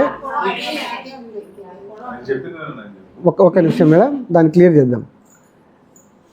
ఇప్పుడు మో అనేది ఇట్టి రాసినా కరెక్టే అని చెప్తూ, కానీ ఈ అక్షరం ఇప్పుడు ప్రింటింగ్లో కనపడడం లేదురా, దీని ప్లేస్లో ఇది కనపడుతుందని చూపిస్తాం. దానికి అట్లే చేయాలి కొన్ని. ఇన్స్ట్రక్షన్స్ ఎక్కువే ఉండవు. అవును, వాటిని విడిగా నేర్పిస్తే అయిపోతుంది. అవును అంతే. ఇప్పుడు దుఃఖము, అంతఃపురము ఉన్నాయి. ఒక 5-10 పదాల కంటే దొరకవు విసర్గం ఉండేవి. వాటిని ఏం చేయాలా, అవి తీసేసే కంటే ఈ 10 పదాలు విడిగా నేర్చుకోండి అంతే. అన్నీ కలిపితే 20-30 కావాలి. అవును, ఇప్పుడు మో రాసాము, మో ఇప్పుడు రాసే పద్ధతి వేరు, ఒరిజినల్గా రాయాలనుకున్న పద్ధతి వేరు. ఒకప్పుడు అది ఉండేదేమో, ఇప్పుడు ఇది స్థిరపడిపోయింది ప్రజల దృష్టిలో. అదే ఉండేది సార్. మా రాసి మేలాగా రాసి మాకు దీర్ఘం ఇచ్చేది వచ్చింది ఇప్పుడు. అవును, దాన్ని ఎక్కువ మంది వాడుతున్నప్పుడు అది స్థిరపడ్డప్పుడు ఇది ఇక్కడ ఇట్లా రాస్తున్నారని చెప్తే అయిపోతుంది అంతే. దాన్ని అక్కడికక్కడే క్లియర్ చేయడం అంతే. అట్లా అరు అంటారా, ఋషి రూ కూడా పోయినాయి సార్, రూలు వెళ్ళిపోయినాయి. మనం రాసేటప్పుడు ఋషి రాసేటప్పుడు కూడా మామూలు రాకు కొమ్మిస్తురుని రాస్తున్నాం ఇప్పుడు. బా కొమ్మిస్తే బూ కొమ్మిస్తురు రాయడంలా. అవును, అది ఆపేసినాం. మీ డౌట్ ఏంటి సార్? మీరు అది కూడా మీరు ఇప్పుడు చెప్పిన దానికి డిఫరెన్స్ రావాలి మీకు.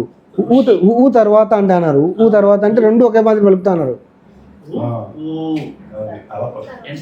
ఇప్పుడు మనము మారిపోవాలా పూర్తిగా, మనం మారితేనే ఆడ అప్లై చేయగలుగుతాం. మనం యాక్సెప్ట్ చేయలేదు అనుకోండి, ఫస్ట్ ఏదైనా సరే మీరు సార్ నేను చెప్పేదేనండి, ఫస్ట్ మీరు ఏం చేయాలంటే మీకు మైండ్లో ఒకటి ఉంటుంది, నేను ఒకటి చెప్పిన, నేను చెప్పింది ఈజీగా ఉందా, మీరు చేసేది ఈజీగా ఉందా అనేది చూసుకోవాలి ఫస్ట్. ఈజీగా లేకపోతే ఇది ఈజీగా లేదు నాతోనే మాట్లాడాలి ఫస్ట్. ఇది మీరు చెప్పేది తప్పు సార్, మాకు ఇదే కరెక్ట్గా ఉంది అని చెప్పాలి. మీరు మాట్లాడాలా, ఎంతసేపు అయినా సరే దాని మీద చర్చిస్తాం, ఫైనల్గా ఒకటి తీసుకుంటాం. అట్లా లేకుండా మీ మనసులో మీరు పెట్టుకొని నేను చెప్పింది పక్కన పడేసినాం అనుకో, మీరు ఇంత టైం వెచ్చించి వేస్ట్. అది అట్లా కూడా ఉండదు.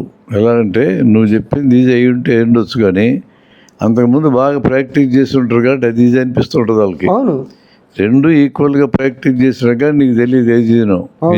అవును, మొదట్లో కొత్తది ఏది చెప్పినా ఏ కష్టంగా ఉందబ్బా అనిపిస్తుంది. ఇది కష్టంగా ఉందని అనిపించింది అనుకోండి, ఇది నాకు కష్టంగా ఉందని చెప్పండి.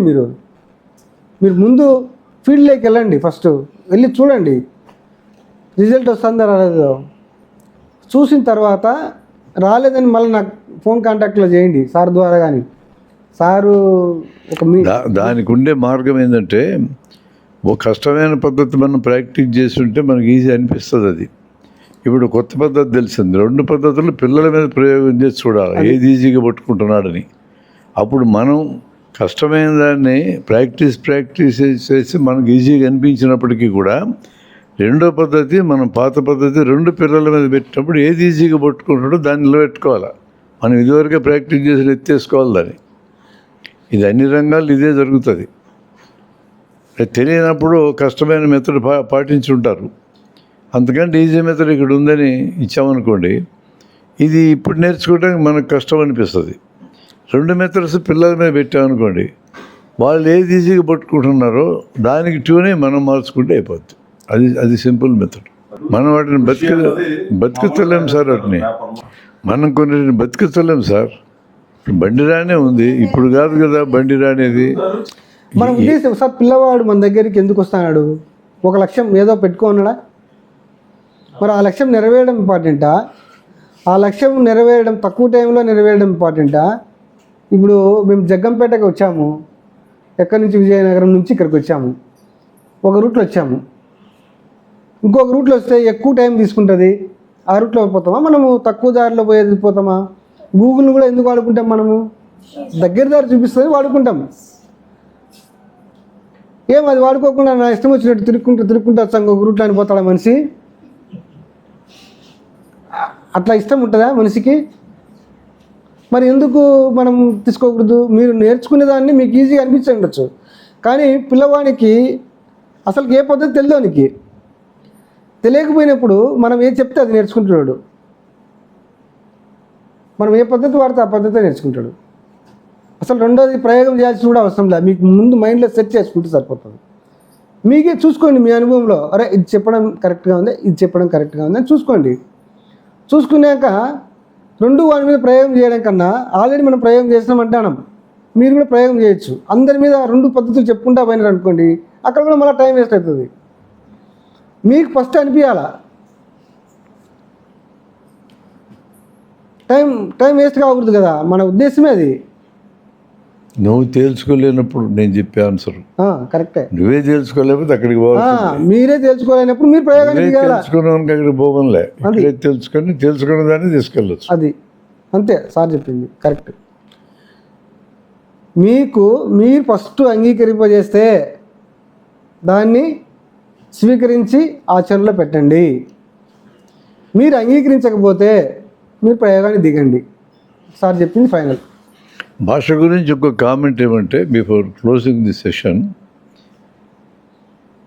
భాషలో ఇంగ్లీష్ పదాలు చాలా వచ్చినాయి ఇప్పుడు, గతంలో లేని పదాలు.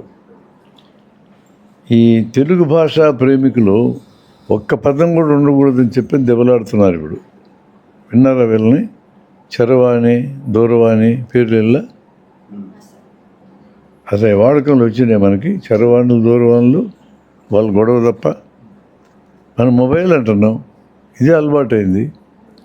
దీన్ని ఎక్స్ట్రీమ్కి పట్టుకెళ్ళలో రైల్వే స్టేషన్ ఏమనాలా, సిగ్నల్ ఏమనాలా, రోడ్డుని ఏమనాలా అన్ని దగ్గరికి వెళ్ళిపోయినారు. కొన్ని నిలబడిపోయినాయి. తెలుగులో పెట్టిన పోస్ట్ ఆఫీసు, తపాలా కార్యాలయం 2 ఈక్వల్గా వాడుతున్నాం. అట్లాంటి చోట్ల ఇబ్బంది లేదు. రోడ్డు అనే దాన్ని రాసమార్గం అంటే ఎక్కడంలా రహదారి వాడుతున్నారు. కొన్ని చోట్ల ఎక్కుతుంది, కొన్ని చోట్ల రోడ్డు ఎక్కుతుంది మన తలకాయలోకి. సిగ్నల్ అనేది సులభంగా ఎక్కుతుంది. ధూమశకట ఆగమనాగమన సూచి ఎక్కుతుందా? రిక్షా ఎక్కుతుంది. త్రిశకటము ఎక్కుతుందా? కానీ మన భాషలు ఎన్ని చేసినాం అట్లా. ఊర్ధ్వ బహుశ్చర, అధో బృహశ్చర. ఊర్ధ్వ అంటే పైన, బృహత్ అంటే పెద్దది శిర, అధో అంటే కింద. మొత్తం సంస్కృతమే. నువ్వు తెలుగులో చేయబోయి సంస్కృతాన్ని తెచ్చి ఇంకో భాషను నేర్పిస్తుంది నువ్వు.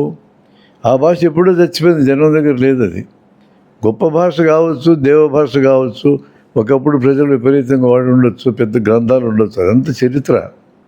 ఇప్పుడు సంస్కృతం వాడుకలో లేదు. దాన్ని మళ్ళీ ఇట్లా బతికించడం ఏంటి? తెలుగు అని పేరు పెట్టి ట్రాన్స్లేట్ చేయరా నాయన అంటే అర్థమయ్యే భాష రాయకుండా ఆ భాష రాయడం అనేది సౌకర్యం కాదు కదా. అలాంటప్పుడు ఏంది, ఇంగ్లీష్ పదాలు అట్టే వాడేసుకోవడం సులభం.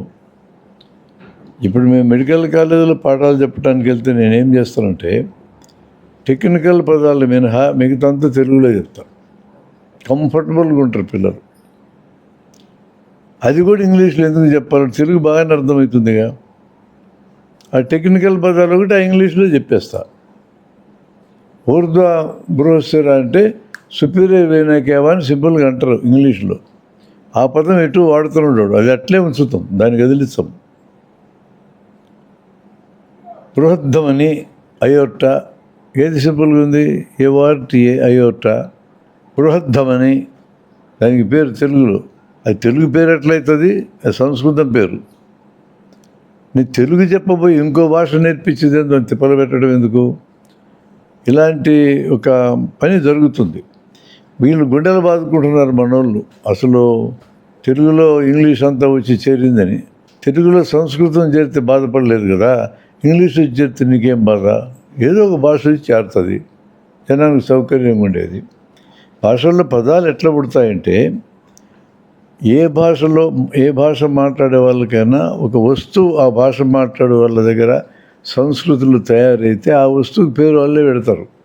స్క్రూ అనేది, స్పానర్ అనేది, రించ్ అనేది, రైలు, ఇవన్నీ ఎవడు కనిపెట్టినాడు? బ్రిటిష్ వాడు కనిపెట్టినాడు.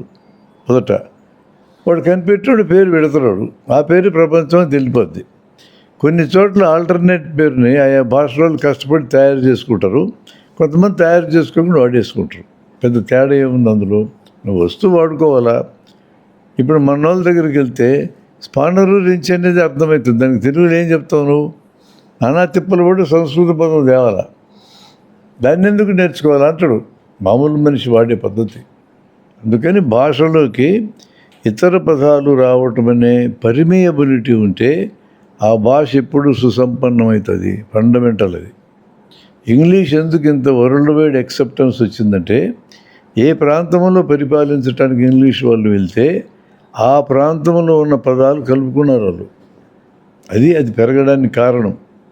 సౌలభ్యం ఉంది. పైగా అక్షరాలు 26 నేర్చుకుంటే చాలు, మన గొడవ లేదు వాళ్ళకి. మంది ఉచ్చారణను బట్టి రాసే భాష, వాళ్ళు ఉన్న భాషలో ఉన్న అక్షరాలను బట్టి ఏ ఉచ్చారణ బట్టి అది మార్చుకుంటారు వాళ్ళు. నీకు అందుకనే పియూటీ పుట్ అంటాడు, బియూటీ బట్ అంటాడు. యూనే పలికేది అక్కడ. ఒక చోట బా పలుకుతుంది, ఒక చోట బూ పలుకుతుంది. అలవాటైపోయింది, ఇబ్బంది లేదు వాళ్ళకి. దాన్ని సౌలభ్యం అనే దాన్ని చూసుకుంటారు ఎక్కడైనా భాషలో. మన దగ్గరికి ఇతర భాష పదాలు వస్తాయి. దీన్ని ఇప్పుడేంది, బాల వ్యాకరణం రాసిన చెన్నైసూరి కాలంలోనే అన్య దేశాలని చెప్పి ఒక మాట వాడాడు ఆయన, ఇతర దేశాల నుంచి వచ్చిన పదాలని. అప్పటికే రోడ్డు, పోస్ట్ ఆఫీస్ లాంటివి రాసినాడు ఆయన. అలాంటివి పెరిగినాయి ఇప్పుడు. దీన్ని చూసి మన భాష చచ్చిపోతుందని గొడవ పెట్టాల్సిన అవసరం లే. ఇతర భాషల్లో పదాలని డెలిబరేట్గా ఏ భాష అయితే చేర్చుకుంటుందో ఆ భాష బతికే ఉంటుంది. తెలుగు భాష చచ్చిపోతుందని ఆడవలసిన అవసరం లేదు అనేది నా అభిప్రాయం. ఆ పరిణామాన్ని మనం చూడాలనేది.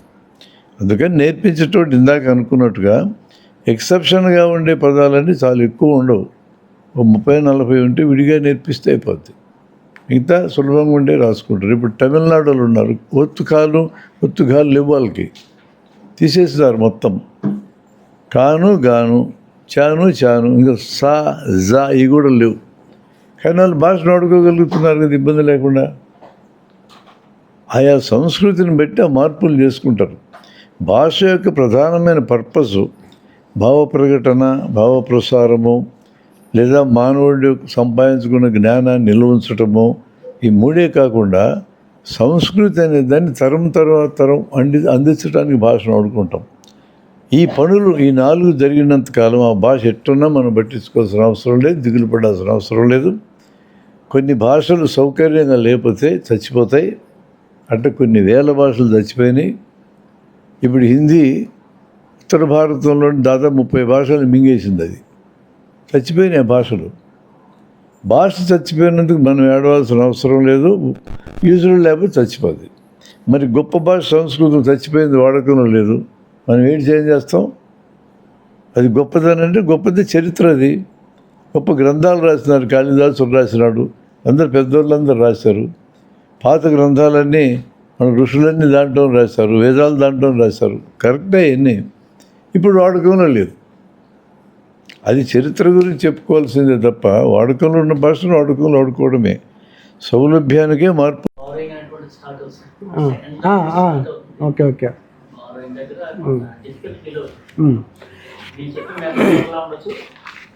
అవును. ఇప్పుడు చూడండి క్వశ్చన్లో కొంచెం పర్టికులర్లోకి వచ్చేసినాం మళ్ళీ. థర్డ్ క్లాస్ పిల్లలకి అన్నాను. థర్డ్ క్లాస్లో ఒక 20 మంది ఉన్నారనుకోండి పిల్లలు. ఈ 20 మందిలో మళ్ళీ కొంతమంది స్పీడ్గా రిసీవ్ చేసుకునే వాళ్ళు, కొంతమంది మధ్యస్థము, కొంతమంది ఇంకా కొంచెం తక్కువ, కొంతమంది పూర్తిగా డల్గా ఉంటారు. ఉండరా 4 రకాల కేటగిరీలో మనం చూస్తాం ఫీల్డ్లో. చూసినప్పుడు ఏ పిల్లవాడికి మీరు సబ్ట్రాక్షన్ చెప్పదలుచుకున్నారు? నా పాయింట్ ఏంటంటే డల్ స్టూడెంట్కి చెప్పే మెథడ్ తీసుకుంటేనే వీళ్ళకి రిసీవ్ అవుతుంది. ఈ రెండో స్టెప్లో ఉండేవానికి చెప్పినామనుకోండి వీనికి అర్థమవుతుందా? అందుకని మనం ఏం చేయాలంటే లీస్ట్ మన కాన్సన్ట్రేషన్ అంతా ఎవరి మీద ఉండాలా? లీస్ట్ స్టేజ్లో ఉండేవాడిని, అంటే సి గ్రేడ్, డి గ్రేడ్లో ఉండేవాడిని తీసుకోవాలి మనం. బి గ్రేడ్లో ఉండేవాడిని కూడా తీసుకోవాల్సిన పనిలా. సి గ్రేడ్లో, డి గ్రేడ్లో ఉండేవానికి చెప్తా ఉన్నామనుకోండి సి బి రిసీవ్ చేసుకుంటారు.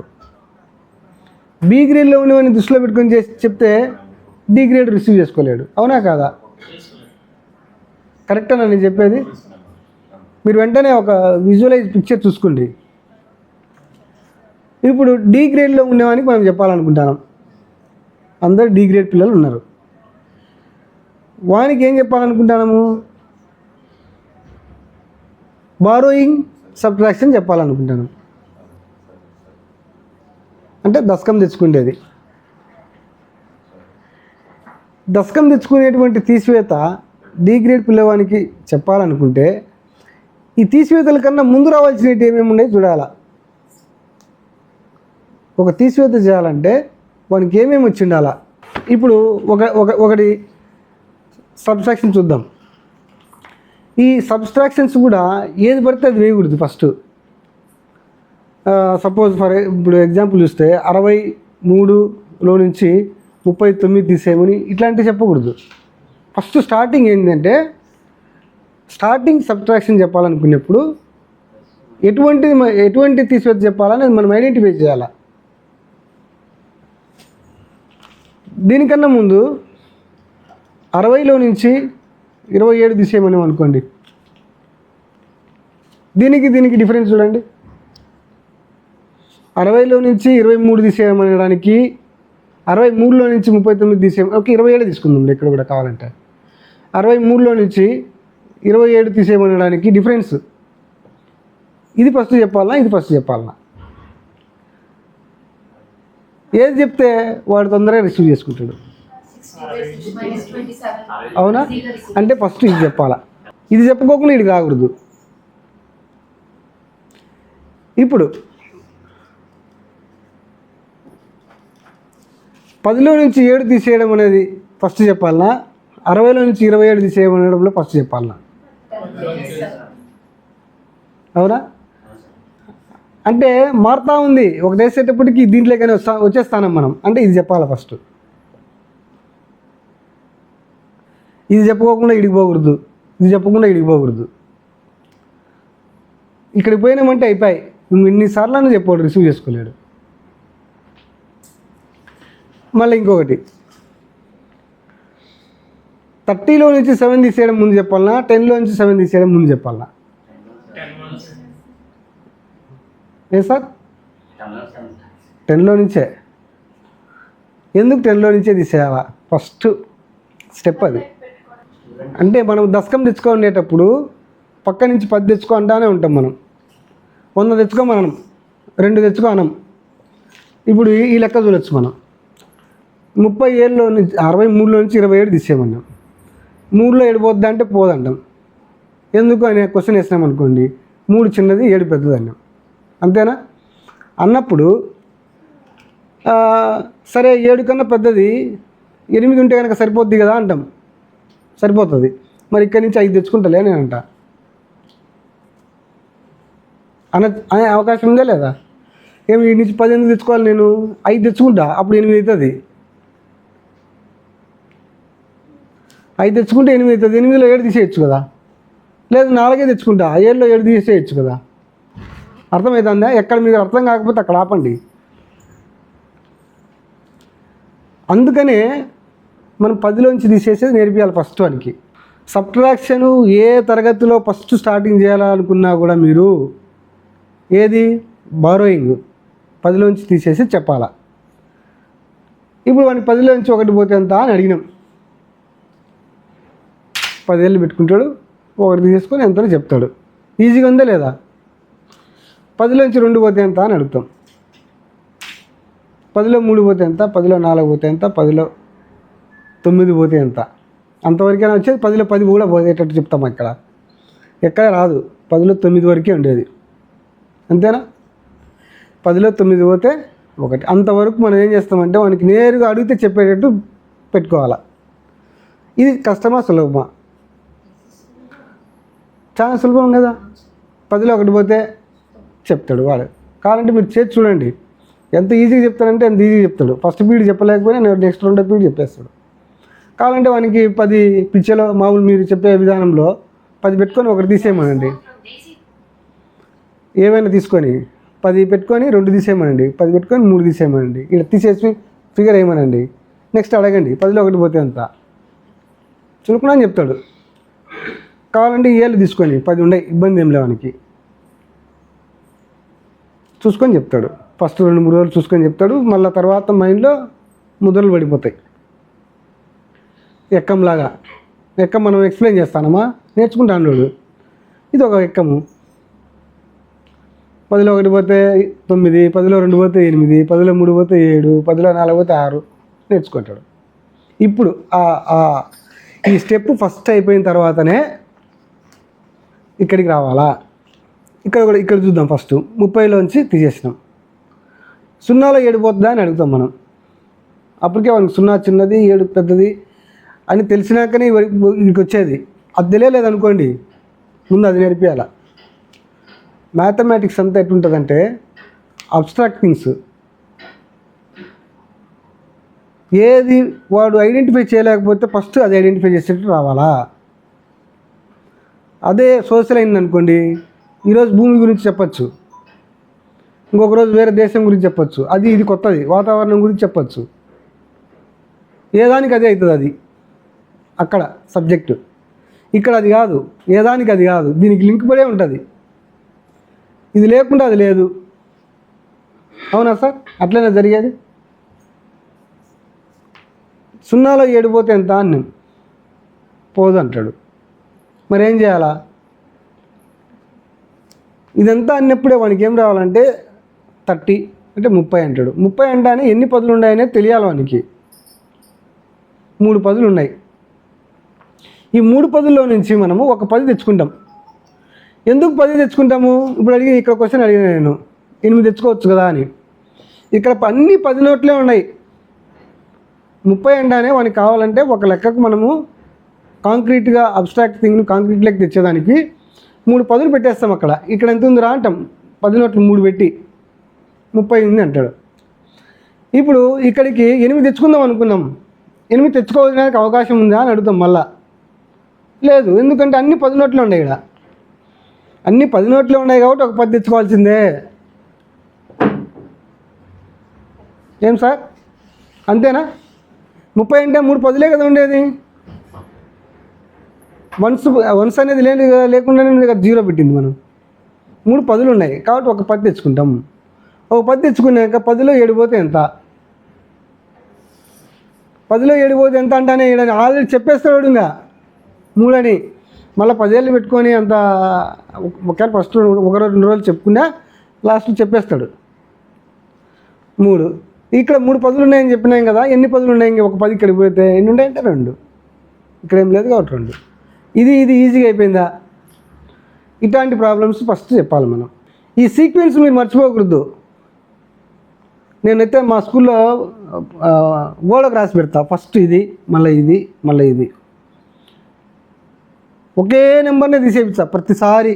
ఇక్కడ మార్చంగా. ఇక్కడ 27 తీసుకుంటే ఇక్కడ 27, ఇక్కడ అదే 7, ఏదైనా సరే ఒక్కటే నెంబరే. వెంటనే నెంబర్ మారుస్తూ ఉన్నామనుకోండి, వాడు కన్ఫ్యూజన్ అయిపోతూ ఉంటాడు. ఒకటి పర్ఫెక్ట్గా చేయడం రావాలా ఫస్ట్. అప్పుడు వేరే నెంబర్ ఏది పెట్టుకున్నా కూడా చేసేటువంటి విధానం మనకు తెలుస్తుంది. ఇప్పుడు ఇక్కడికి వస్తే 0లో 7 పోతే ఎంత అన్నాం. ఇక్కడ ఆల్రెడీ చెప్పినాం మనం. సున్నాలు ఏడిపోద్దా అని ఫస్ట్ అడగాల. ఫస్ట్ క్వశ్చన్లు అడిగేది మనం ఇంపార్టెంట్. ఇక్కడ సాల్వ్ చేయడానికి ఏ క్వశ్చన్ అవసరమైందో ఆ క్వశ్చన్ అడగాలి ఫస్ట్. ఇంకా దానికన్నా ముందేం అడగచ్చు, 0 పెద్దదా 7 పెద్దదా అని అడగచ్చు. 7 పెద్దది, 0 చిన్నది కాబట్టి 0 చిన్నది దాంట్లో పెద్దది పోతుందా, పోదు అని చెప్పాలి వాడు ఆన్సర్. ప్రశ్న అడుగుతా అంటే ఆన్సర్ చెప్తా ఉండాల.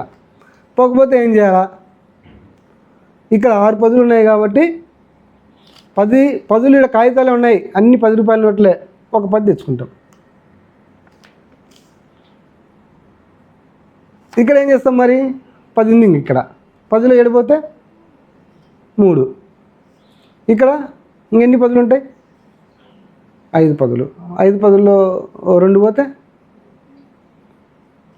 3, 5లో 2 పోతే 3. ఇక్కడ కూడా ఇంకొకటి నేర్పించచ్చు మనం, 10లో 1 పోతే ఎంత, 10లో 2 పోతే ఎంత అని చెప్పినాం కదా. అదే మాదిరి 9లో 1 పోతే ఎంత, 8లో 1 పోతే ఎంత, 7లో 1 పోతే ఎంత. ఎందుకు అది చెప్తానంటే పక్క నుంచి ఒకటే పోతుంది ఎప్పుడు కూడా.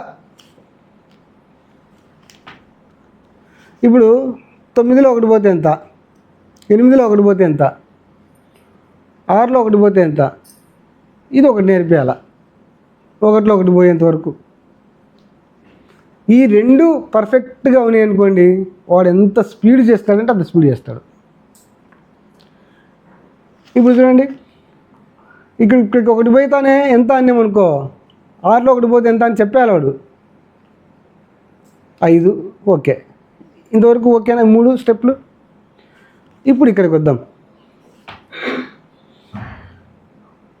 3లో 7 పోతుందా అని అడుగుతాం, పోదు. ఎందుకు, 3 చిన్నది 7 పెద్దది. ఇంకా కావాలంటే వానికి ఎగ్జాంపుల్ కూడా చెప్పొచ్చు మనం.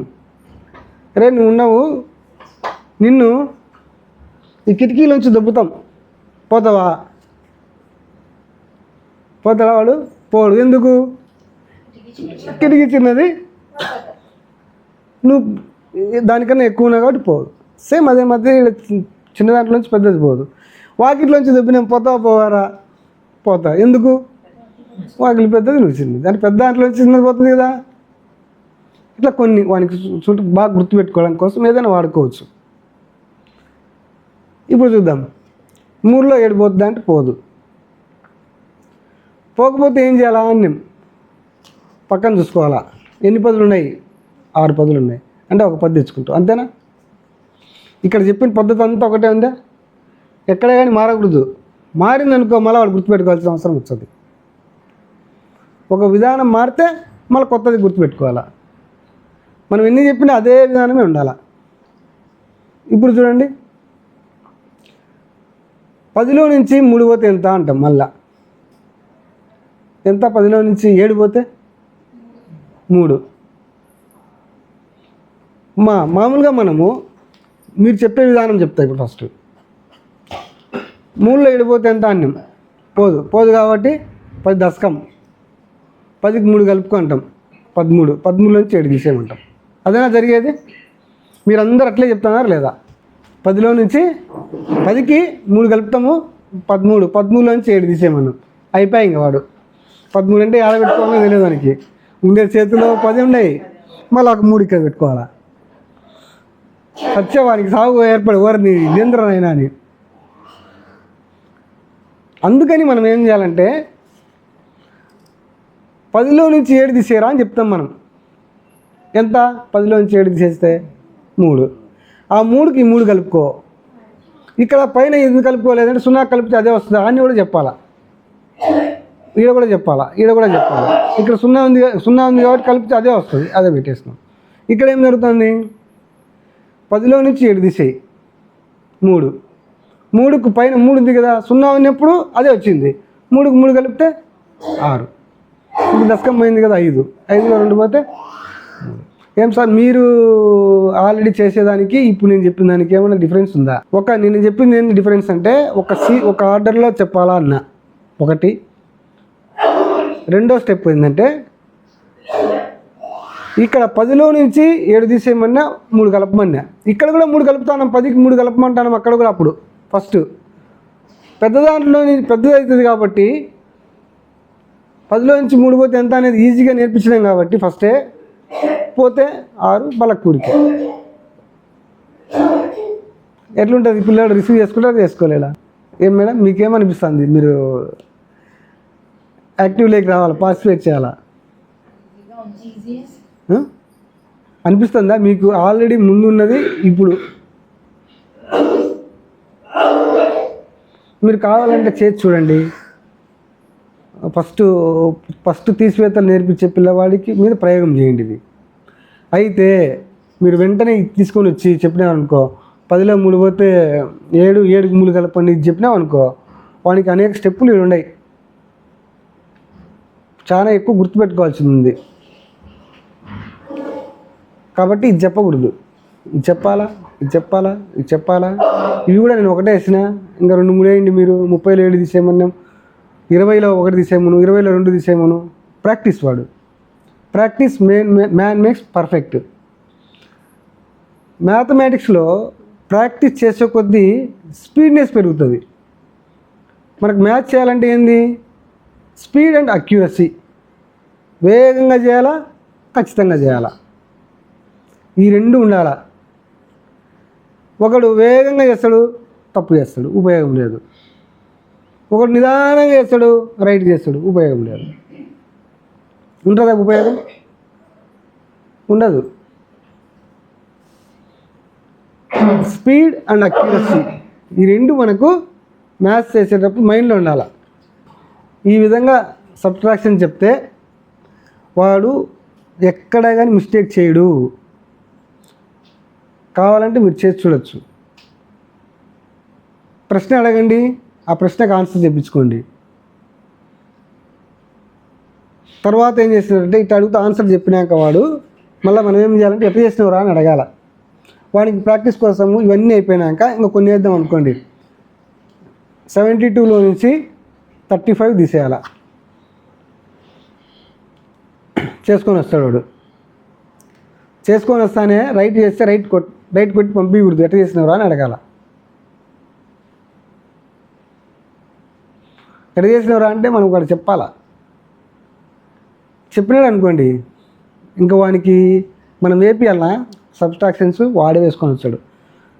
చిన్న దాంట్లో 2 అంకెలు, 1 అంకె ఫస్ట్ వన్స్ చిన్నది ఉండి తర్వాత పెద్దది, ఇటు ఉండేటట్టు పెద్ద అంకెలో నుంచి చిన్న అంకెలు వేసుకొని తీసేయరా అని చెప్తాం. మనం మేము వేసుకొని రారా అంటాం. అసలు నేను తీసివేతలు వేపియని వాళ్ళకు వాడే వేసుకొని రావాలా. వాడే 2 అంకెలు వేసుకోవాలి, పైన కింద 2 అంకెలు వేసుకోవాలి, తీసేసుకొని వాడే రావాలా. బుక్లో ఉంటాయి, మీరు 4th క్లాస్ చూడొచ్చు. 4th క్లాస్లో అన్ని కూడికలు ఉంటాయి, 3 అంకెలు కూడికలు, 3 అంకెలు తీసివేతలు ఉంటాయి. తర్వాత గ్రాములు, సెంటీమీటర్లు, లీటర్లు, ఇట్లా అన్నీ ఉంటాయి బుక్ అంతా. సబ్ట్రాక్షన్కి సంబంధించినవి అన్నీ చేసుకుంటారా అని చెప్తాను నేను. ఫస్ట్ సబ్ట్రాక్షన్ నేర్పించినాక ఇంక నేను ఈయన ఉన్నాను, ఏడ మైనస్ ఉంటే అది చెయ్యి, బుక్ అంతా ఎత్తుకుతా పో, మైనస్ మీట్ అన్నీ చేసుకొని రా. మనం ఏం వేయించేది, ఆల్రెడీ వేసే ఉంటారు వాళ్ళు. అయిపోయి మైనస్లు అన్నీ అయిపోతాయి, బుక్ అంతా అయిపోతుంది. మరీ ముఖ్యంగా మీరైతే చేసుకొని రమ్మని ఖచ్చితంగా చేసుకొని వస్తారు. వారికి కాన్సెప్ట్ అర్థమయ్యేటట్టు చెప్తే వాడు ఖచ్చితంగా ఇంటికాడ చేసుకొని వచ్చాడు. వాళ్ళ పేరెంట్స్ కూడా చూస్తారు, ఈ హోంవర్క్ ఇచ్చారంటే ఖచ్చితంగా చేసుకొని పోవాలని వాళ్ళ అమ్మతో వాళ్ళతో చెప్పించుకొని అయినా చేసుకొని వచ్చాడు. మా స్కూల్లో అట్లా జరగదు. చేసుకొని రాడంటే వాడు చేసుకొని రాడు. ఏం చేస్తాం మేము, తినే చేయమంటాం. ఖాళీ మాకు ఏం చేస్తాం, వాళ్ళకి చెప్తా, అరే మీరు చేసుకొని వచ్చే నెక్స్ట్ చెప్పడానికి ఉంటుంది కదా, మీరు చేసుకొని రాలేదనుకో అయ్యే చేపియాలా. మాకు కొంత టైం పడుతుంది, మీకు అసలు వేస్టేజ్ ఉండదు టైం. వాళ్ళు మాకు చేసుకొని రారు, ఎవరో ఒకరిద్దరు చేసుకొని వస్తారు. అర్థమైనా చేయగలిగినా చేసుకొని వచ్చాడు, మళ్ళీ ఇక్కడ చేయాలంటే చేస్తాడు వాడు. మరి ఇదే పని ఇంటికాడ చేయాలంటే చేయడు. ఇంకా సార్ నెక్స్ట్ ఏమన్నా చెప్పండి. ఇది మీరు యాక్సెప్ట్ చేస్తే స్వీకరించి ఆచరణలో పెట్టాలా, లేదు మీకు నచ్చకపోతే ఎక్కడ నచ్చలేదు చెప్పాలా. లేదు ఈ విధానం మాకు టఫ్గా అనిపించింది అంటే మాట్లాడుకుందాం. ఎక్కాలు ఈజీగా ఎట్లా నేర్పియాలా. ఫస్ట్ పిల్లవాడు ఈజీగా నేర్చుకునే ఎక్కం ఏది? కరెక్టేనా సార్ చెప్పింది? 1 టేబుల్ 10 టేబుల్, ఇంకా ఏమైనా ఉందా ఈ రెండు కాకుండా? నేనేమంటానంటే అవునా కాదో చూడండి, నేను చెప్పిందల్లా రైట్ అనొద్దు మీరు, కాకపోతే కాదని చెప్పాలా. 0 ఎక్కమంటాడా, 0 1 0, 0 2 0, 0 3 0. దీనివల్ల ఎంత ప్రయోజనం ఉందో తెలుసా మీకు? ఆర్డర్ వరుసలో చెప్పడం వస్తుంది దానికి. మీరు గమనించచ్చు, 2 ఎక్కం చెప్పేటప్పుడు 2 1 2, 2 2 4, 2 3 ఆర్డర్ అనుకోకుండా 2 4 8 అంటాడు. ఆర్డర్ ఇది ఉందా లేదా మీకు గమనించినారా మీరు? 3 అయిపోయినాక 4 అనేది తెలియదు దానికి, మళ్ళీ 5 వస్తాడు. ఈ మిస్టేక్లు పలుమార్లు చేస్తాడు. ఇది చేయకోకుండా అరికట్టాలంటే ఏం చేయాలా? 0 1 0, 0 2 0, 0 3 0, ఏం గుర్తుపెట్టుకునేది లేదు, అంతా 0నే. అరే ఇంత ఈజీ అని వాడు నిజంగా మీరు ప్రాక్టీస్ చేసి చూపించండి, పోయేటప్పుడు కూడా అనుకుంటా పోతా అంటాడు 0 1 0, 0 2 0, 0 3 0, 0 4 0 అని. ఇది కూడా ఒక ఎక్కం, అసలు చాలా ఇంపార్టెంట్ ఎక్కం ఇది మ్యాథమెటిక్స్లో. దీన్ని వదిలేసినాం మనం. తర్వాత 1 ఎక్కం, 1 1 1, 1 2 2, 1 3 3, 1 4 4, 1 5 5, అయ్యే ఇక్కడ అయిపోతుంది అదే వస్తుంది. తర్వాత 10 ఎక్కం, 10 1 10, 10 2 20, 10 3 30. వాడు గుర్తు 30 40 గుర్తు లేదనుకోండి, పక్కన 0 పెట్టుకోమనడమే 10 కాబట్టి అది చెప్తే అది కూడా. ఈ 3 ఎక్కాలు ఫస్ట్ అయిపోవాలా. ఈ 3 ఫస్ట్ అయిపోయిన తర్వాత 2 ఎక్కంలోకి రావాలా. 1 1 1, 1 2 2 ఇట్లా చెప్తాం కదా, 1 3 3 ఇట్లా చెప్తాం కదా. వాళ్ళు చెప్పినాక రాయమని కూడా చెప్తాం మనం. 1 1 1, 1 2 2, 1 3 3 అని చెప్పినాక రివర్స్లో చెప్తాం. 1 1 1, 2 1 ఎంతరా అంటాం. హెచ్చింపును ఇటు సైడ్ నుంచి చేసినా ఇటు సైడ్ నుంచి చేసినా ఒకటే అనే భావాన్ని ఫస్ట్ తెలియజేయాలి. 2 1 ఎంతరా అంటే 2, ఇది ఇట్లా మార్చినాం రా దీన్ని అని చెప్తాం. 2 1 2, 3 1 3, 4 1 5 1 అంతే. ఇప్పుడు 2 ఎక్కం చూస్తాను మనం. 2 1 2. ఇది వాడు గుర్తుపెట్టుకోవాల్సిన అవసరం లేదు, ఆల్రెడీ ముందు నేర్చుకున్నాడు లేదా? ఎక్కడ? 1 ఎక్కంలో 2 0 కాంచి 0 మొదలు పెట్టాలి మనం. యాక్చువల్లీ 2 1 కాంచి మొదలు పెట్టి చెప్పడం వల్ల వానికి 0 ఎక్కం ఉందని తెలియదు వానికి. అది ఎక్కడ అవసరం అవుతుందంటే నెక్స్ట్ చేసేటువంటి భాగారంలో అవసరం అవుతుంది మనం. ఇప్పుడు చూద్దాం. 2 2, 2 1 2 వాడే చెప్తాడు. 2 2 4. దీన్ని కూడా ఒక ఎక్కానికి మనం ఏం చేయాలంటే, ఎక్కం అనేది కూడిక యొక్క మరొక రూపమే ఎక్కము, అవునా కదా? దీన్ని ఏమంటామంటే ఆవర్తన సంకలనమే గుణకారము. ఇది నిర్వచనం. గుణకారం అంటే ఏంది అని అడిగినాం అనుకోండి, ఆవర్తన సంకలనమే గుణకారము అంటే తిరిగి అదే అంకెను కూడడం. ఇంపార్టెంట్, తిరిగి కూడడం కాదు, తిరిగి అదే అంకెను కూడడాన్నే గుణకారం అంటాం. ఇప్పుడు వాళ్ళు చేస్తాం. 2ను 2 సార్లు కూడాలా ఎంత వస్తుంది? 1000. 2ను 3 సార్లు కూడాలా 1000. 2ను 4 సార్లు కూడాలా. ఈ కూడికలు చెప్పిండి వాళ్ళతో.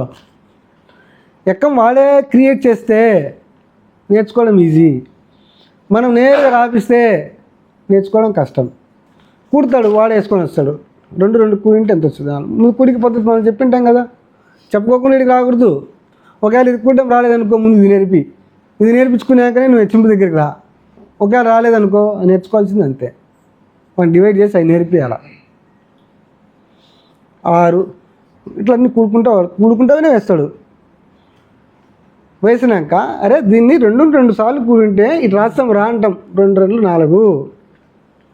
2ను 3 సార్లు కూడినాం కదరా, 2ను 3 సార్లు కూడితే 6 ఎంత వచ్చింది అని అడుగుతాం వాడిని. 2ను 4 సార్లు కూడింటే ఎంత వచ్చింది?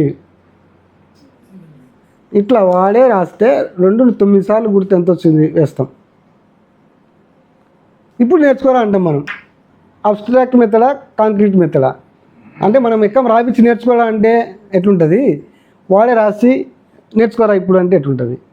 రాసినాక నెక్స్ట్ 2 10 సార్లు వేసి కుడతాడు అనుకోండి, అది కూడా కుడితే పుణ్యండి. మళ్ళీ తర్వాత మీరు దాన్ని తీసేయాలా. 2 10 సార్లు కుడుతుంటే 20 వచ్చింది. 10 2 ఎంత రా అని చెప్పినాం మనం, అది ముందే తెలియాలని చెప్పినాం. 10 ఎక్కం ముందే నేర్పించినాం. ఇక్కడ 1 ఉండదు, ఇక్కడ 10 ఉండదు. వాళ్ళు గుర్తుపెట్టుకోవాల్సినవి ఏంటి? 2 2ల కానించి 2 9ల వరకే.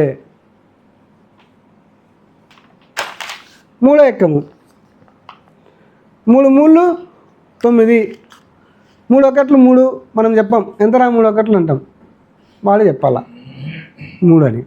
3 2 ఎంతరా అంటాం, వాడే చెప్పాలా. ఎందుకు? ఇక్కడ నేర్చుకునేవాడు 2 టేబుల్లో నేర్చుకున్నాడు.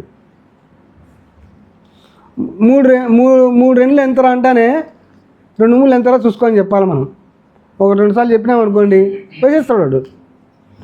ఇప్పుడు మనం నేర్చుకోవాల్సింది 3 3 9 కానించి 3 9 27 వరకే. 3 ఎక్కం క్లోజ్. 4 ఎక్కం 4 4 16, 4 9, 9 ఎక్కం 9 9 81 క్లోజ్. వాడిని రాయమనాలి మనము. 9 9 81 నేర్పించి మిగతా 10 రాయాలి 9 ఎక్కం అనాలా. ఇక్కడ నేర్చుకుంటే అక్కడ రాయగలుగుతాడు. మొత్తం 9 ఎక్కం మొత్తం నేర్చుకోవడం ఈజీనా, 9 9 81 నేర్చుకోవడం ఈజీనా? అది ఎక్కాలి. మరి 11 ఎక్కం 12 ఎక్కం అంటే 11 ఎక్కం 12 ఎక్కము హెచ్చింపు చేస్తూ నేర్పియాల. 12 ఎక్కం ఉంది, 12 1 12, 12 2 ఎంత అంటే 2 2 4 వాడే వేయాల. 2 1 2 అంటే 9 ఎక్కాలు వస్తానే హెచ్చింపు నేర్పియాలనికి. మనం ఏం చేస్తాము, 20 ఎక్కాలు నేర్చుకున్నాక హెచ్చింపు నేర్పిస్తాను. వాడుకోవడంలే వాడు. నా బాధ అక్కడే ఉంది. మనం ఏం చెప్పినా వాడు వాడుకోవాలా. వాడు వాడుకోలేనటువంటి విద్యను మనం అందిస్తాం. 20 ఎక్కాలు నేర్పించినాక వానికి హెచ్చింపులు చెప్తే ఏమన్నా అవసరమా? ప్రతి క్షణము హెచ్చింపు వాడుకోమను. ఆ ఎక్కాలు ముందు చెప్పిన ఎక్కాలు వాడుకోమను. రిపీటెడ్గా అయ్యేస్తాయి కదా. వాడు అప్పుడు హెచ్చింపు చేసుకొని ఎక్కం రాస్తాడు. ఇది నేర్చుకోరా కావాలంటే అనొచ్చు. వాడే కదా రాసింది. నేర్చుకోవడం ఎందుకు, దీన్ని నేనే రాస్తాను కదా అంటే కరెక్టేరా. మ్యాథమెటిక్స్లో స్పీడ్ కూడా ఉండాలి కాబట్టి నేర్చుకో. స్పీడ్గా మైండ్లో నీకు ఉంటే కనుక తొందరగా చేస్తావా? చూపించాలి నీకు. మళ్ళీ అప్పుడు హెచ్చింపు చేసుకొని చేసి తొందరగా చేస్తావా? చూపిస్తే మనకి దాని అవసరం గుర్తిస్తాడు వాడు. అవసరం అని గుర్తిస్తేనే ఇష్టం ఏర్పడుతుంది. అవునా కదా? ఇష్టం ఉంటేనే నేర్చుకుంటాడు. ఎంత కష్టమైందే నేర్చుకుంటాడు ఇష్టం ఉంటే. దీనికి ఎగ్జాంపుల్ ఏంది? మా అమ్మకు ఏం రాదు చదువు, సొంతగా ఏలుముద్ర. టీవీ ఛానల్ మార్చుకుంటుంది. ఏ సీరియల్ చూడాలనుకుంటే ఆ సీరియల్ చూస్తుంది ఆమె. ఎట్లా సాధ్యమైంది? రిమోట్ తీసుకొని నొక్కని చూసుకుంటుంది. అక్కడ సీరియల్ చూడడం ఇష్టం ఆమెకు. ఆ ఛానల్ ఇక్కడ ఏది నొక్కుతూ వస్తుందని గుర్తుపెట్టుకునేది. ఇష్టం ఉంటే గుర్తుపెట్టుకుంటాడు, అది అవసరమైతే గుర్తుపెట్టుకుంటాడు. ఇష్టము అవసరమే మనిషిని ముందుకు తీసుకుపోతుంది. మీరు ఇంకా ఎన్ని క్వశ్చన్లు అడిగినా ఇట్లే మనం సాల్వ్ చేసి చెప్తాము. వాడు టేబుల్ను వాడు క్రియేట్ చేసినప్పుడు వానికి ఉండే ఆనందం చూడండి మీరు. మనం ఇది నేర్చుకొని రారా అంటే ఎంత మైండ్ స్ట్రెస్కి గురవుతుంది. మనం ఏం చేయాలంటే ఒక పద్ధతిని పిల్లవాడికి ఇంట్రడ్యూస్ చేయాలంటే దాంట్లో ఉన్నటువంటి స్టెప్స్ అన్నీ చూడాలి ఫస్ట్. ఇప్పుడు ఏం చేస్తాము, 180 ఉంది 9తో. ఇక్కడ ఏం చేస్తున్నాము, 2 9 9 2 18 అంటే ఇక్కడ 2 అంకెలు తీసుకున్నాడు. అవునా? నెక్స్ట్ 56 2తో ఇక్కడ ఏం చేస్తాడు, 1 అంకెనే తీసుకుంటాడు.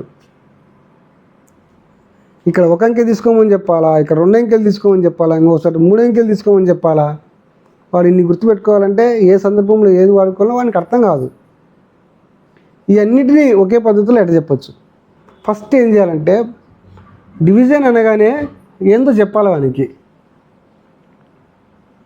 ఇప్పుడు మల్టిప్లికేషన్ అంటే మనం చెప్పినాం, ఒక అంకెను తిరిగి అదే అంకెను దాన్నే మల్టిప్లికేషన్ అన్నాం. మరి డివిజన్ అంటే ఏంది మేడం? డివిజన్ అంటే ఇప్పుడు డివిజన్ అంటే వానికి ఏం తెలియాలంటే పంచుకోవడం తెలియాల. షేరింగ్. అంటే మీ ఇద్దరు పంచుకోండి రా అని అలా ₹2 ఇచ్చి మీ ఇద్దరు పంచుకుంటే ఎంత వస్తుంది రా అని అడుగుతాం. ఫస్ట్ చిన్నది ఒక్కొక్కరికి ఒక్కొక్క రూపాయి వస్తుంది. ₹10 ఇచ్చినాం, పంచుకోండి రా మీ ఇద్దరికి ఎంత వస్తుంది అంటే చెప్తాడా వాడు చెప్పడా? చెప్తాడా? ₹10 ఇచ్చి మీ ఇద్దరు పంచుకుంటే సమానంగా పంచుకోవడం బాహారం అంటే. బాహారం అనగానే సమానంగా పంచుకోవడం, ఎట్టంటే పంచుకోవడం కాదు, అది చాలా ఇంపార్టెంట్. ఒకడు ₹3 ఒకడు ₹7 తీసుకొని పంచుకోవడమే కాదు, ఇట్లా పంచుకునేం కదా సార్ మనం అనొచ్చు. అది కూడా పంచుకోవడమే కాదు, మేము పంచుకున్నాం. సమానంగా పంచుకోవడాన్ని బాహారం అంటాం. ₹10 ఇచ్చినాం, ఇద్దరు పంచుకుంటున్నారు, ₹5 వచ్చింది. దీన్ని ఎట్లా చేయాలా అని బాగా పద్ధతిలో చూపించాలి వానికి. ఎట్లా చేస్తాం దీన్ని? 2 టేబుల్లో 1 వస్తుందా అని అడుగుతాం ఫస్ట్. ఇప్పుడు మనం యాక్చువల్లీ మనం చేసేది ఏంటంటే 2 టేబుల్లో 10 యాడ్ వస్తుందా అంటాం. 2 5 10 అయిపోయింది, ₹5 వచ్చిందంట. అంటే ఇక్కడ ఏం చేసినాం, 2 అంకెలు ఒకేసారి తీసుకున్నాం. ఇట్లా కాకుండా నేనైతే ఎట్లా చెప్తానంటే 10 తీసుకుంటాం, 2 టేబుల్లో 1 వస్తుందా అని అడుగుతాం. వస్తుందా 2 టేబుల్లో? రాదు. మరి ఏం చేయాలి? రాకున్నప్పుడు 2 టేబుల్లో 1 లేదు, ఏం చేయాలా? దానికన్నా చిన్నది ఉందా అని అడుగుతాం. 1 లేదంటే కనుక దానికన్నా చిన్నది ఉంటుందా ఉండదా? అది లేకపోతే దానికన్నా చిన్నది, అది లేకపోతే దానికన్నా చిన్నది. 2 టేబుల్లో 1 ఉందా? లేదు. 1 కన్నా చిన్నది ఏది? 0. 0 ఉందా 2 టేబుల్లో? ఉందా లేదా? ఆల్రెడీ చెప్పినా మనం 0 ఎక్కము, అందుకోసమే అది ఇంపార్టెంట్ అని చెప్పినా నేను అక్కడ. 2 0 0 ఇక్కడ రాయాలా, దానికన్నా చిన్నది ఉందంటే ఇక్కడ రాయాలా. ఇక్కడ రాసి ఇక్కడ మధ్యలో ఉన్నటువంటి 0ను ఇక్కడ పెట్టుకుంటాము, ఇక్కడ వచ్చినటువంటి 0ని ఇక్కడ పెట్టుకోవాలి. కింద గీత గీసింది కింద పెట్టాలా, రౌండప్ చేసింది ఇక్కడ పెట్టాలా. ఇప్పుడు ఏం చేస్తాం? తీసేస్తాం. 1లో 0 పోతే 1. మళ్ళీ ఏం చేస్తాము? ఈ 0ని దించుకుంటాం. ఇప్పుడు ఎంత అయింది? 10 అయింది. ఇప్పుడు 2 టేబుల్లో 10 వస్తుందా అని అడుగుతాం. ఎక్కడ వస్తుంది? 2 5 10. ఈ 5 ఏమో ఇక్కడ వేయాలా, ఈ 10 ఏమో ఇక్కడ. బాగా ఈ పద్ధతి చెప్తే వాడు ఎన్ని ఇంకెళ్ళు ఇచ్చినా చేస్తాడు.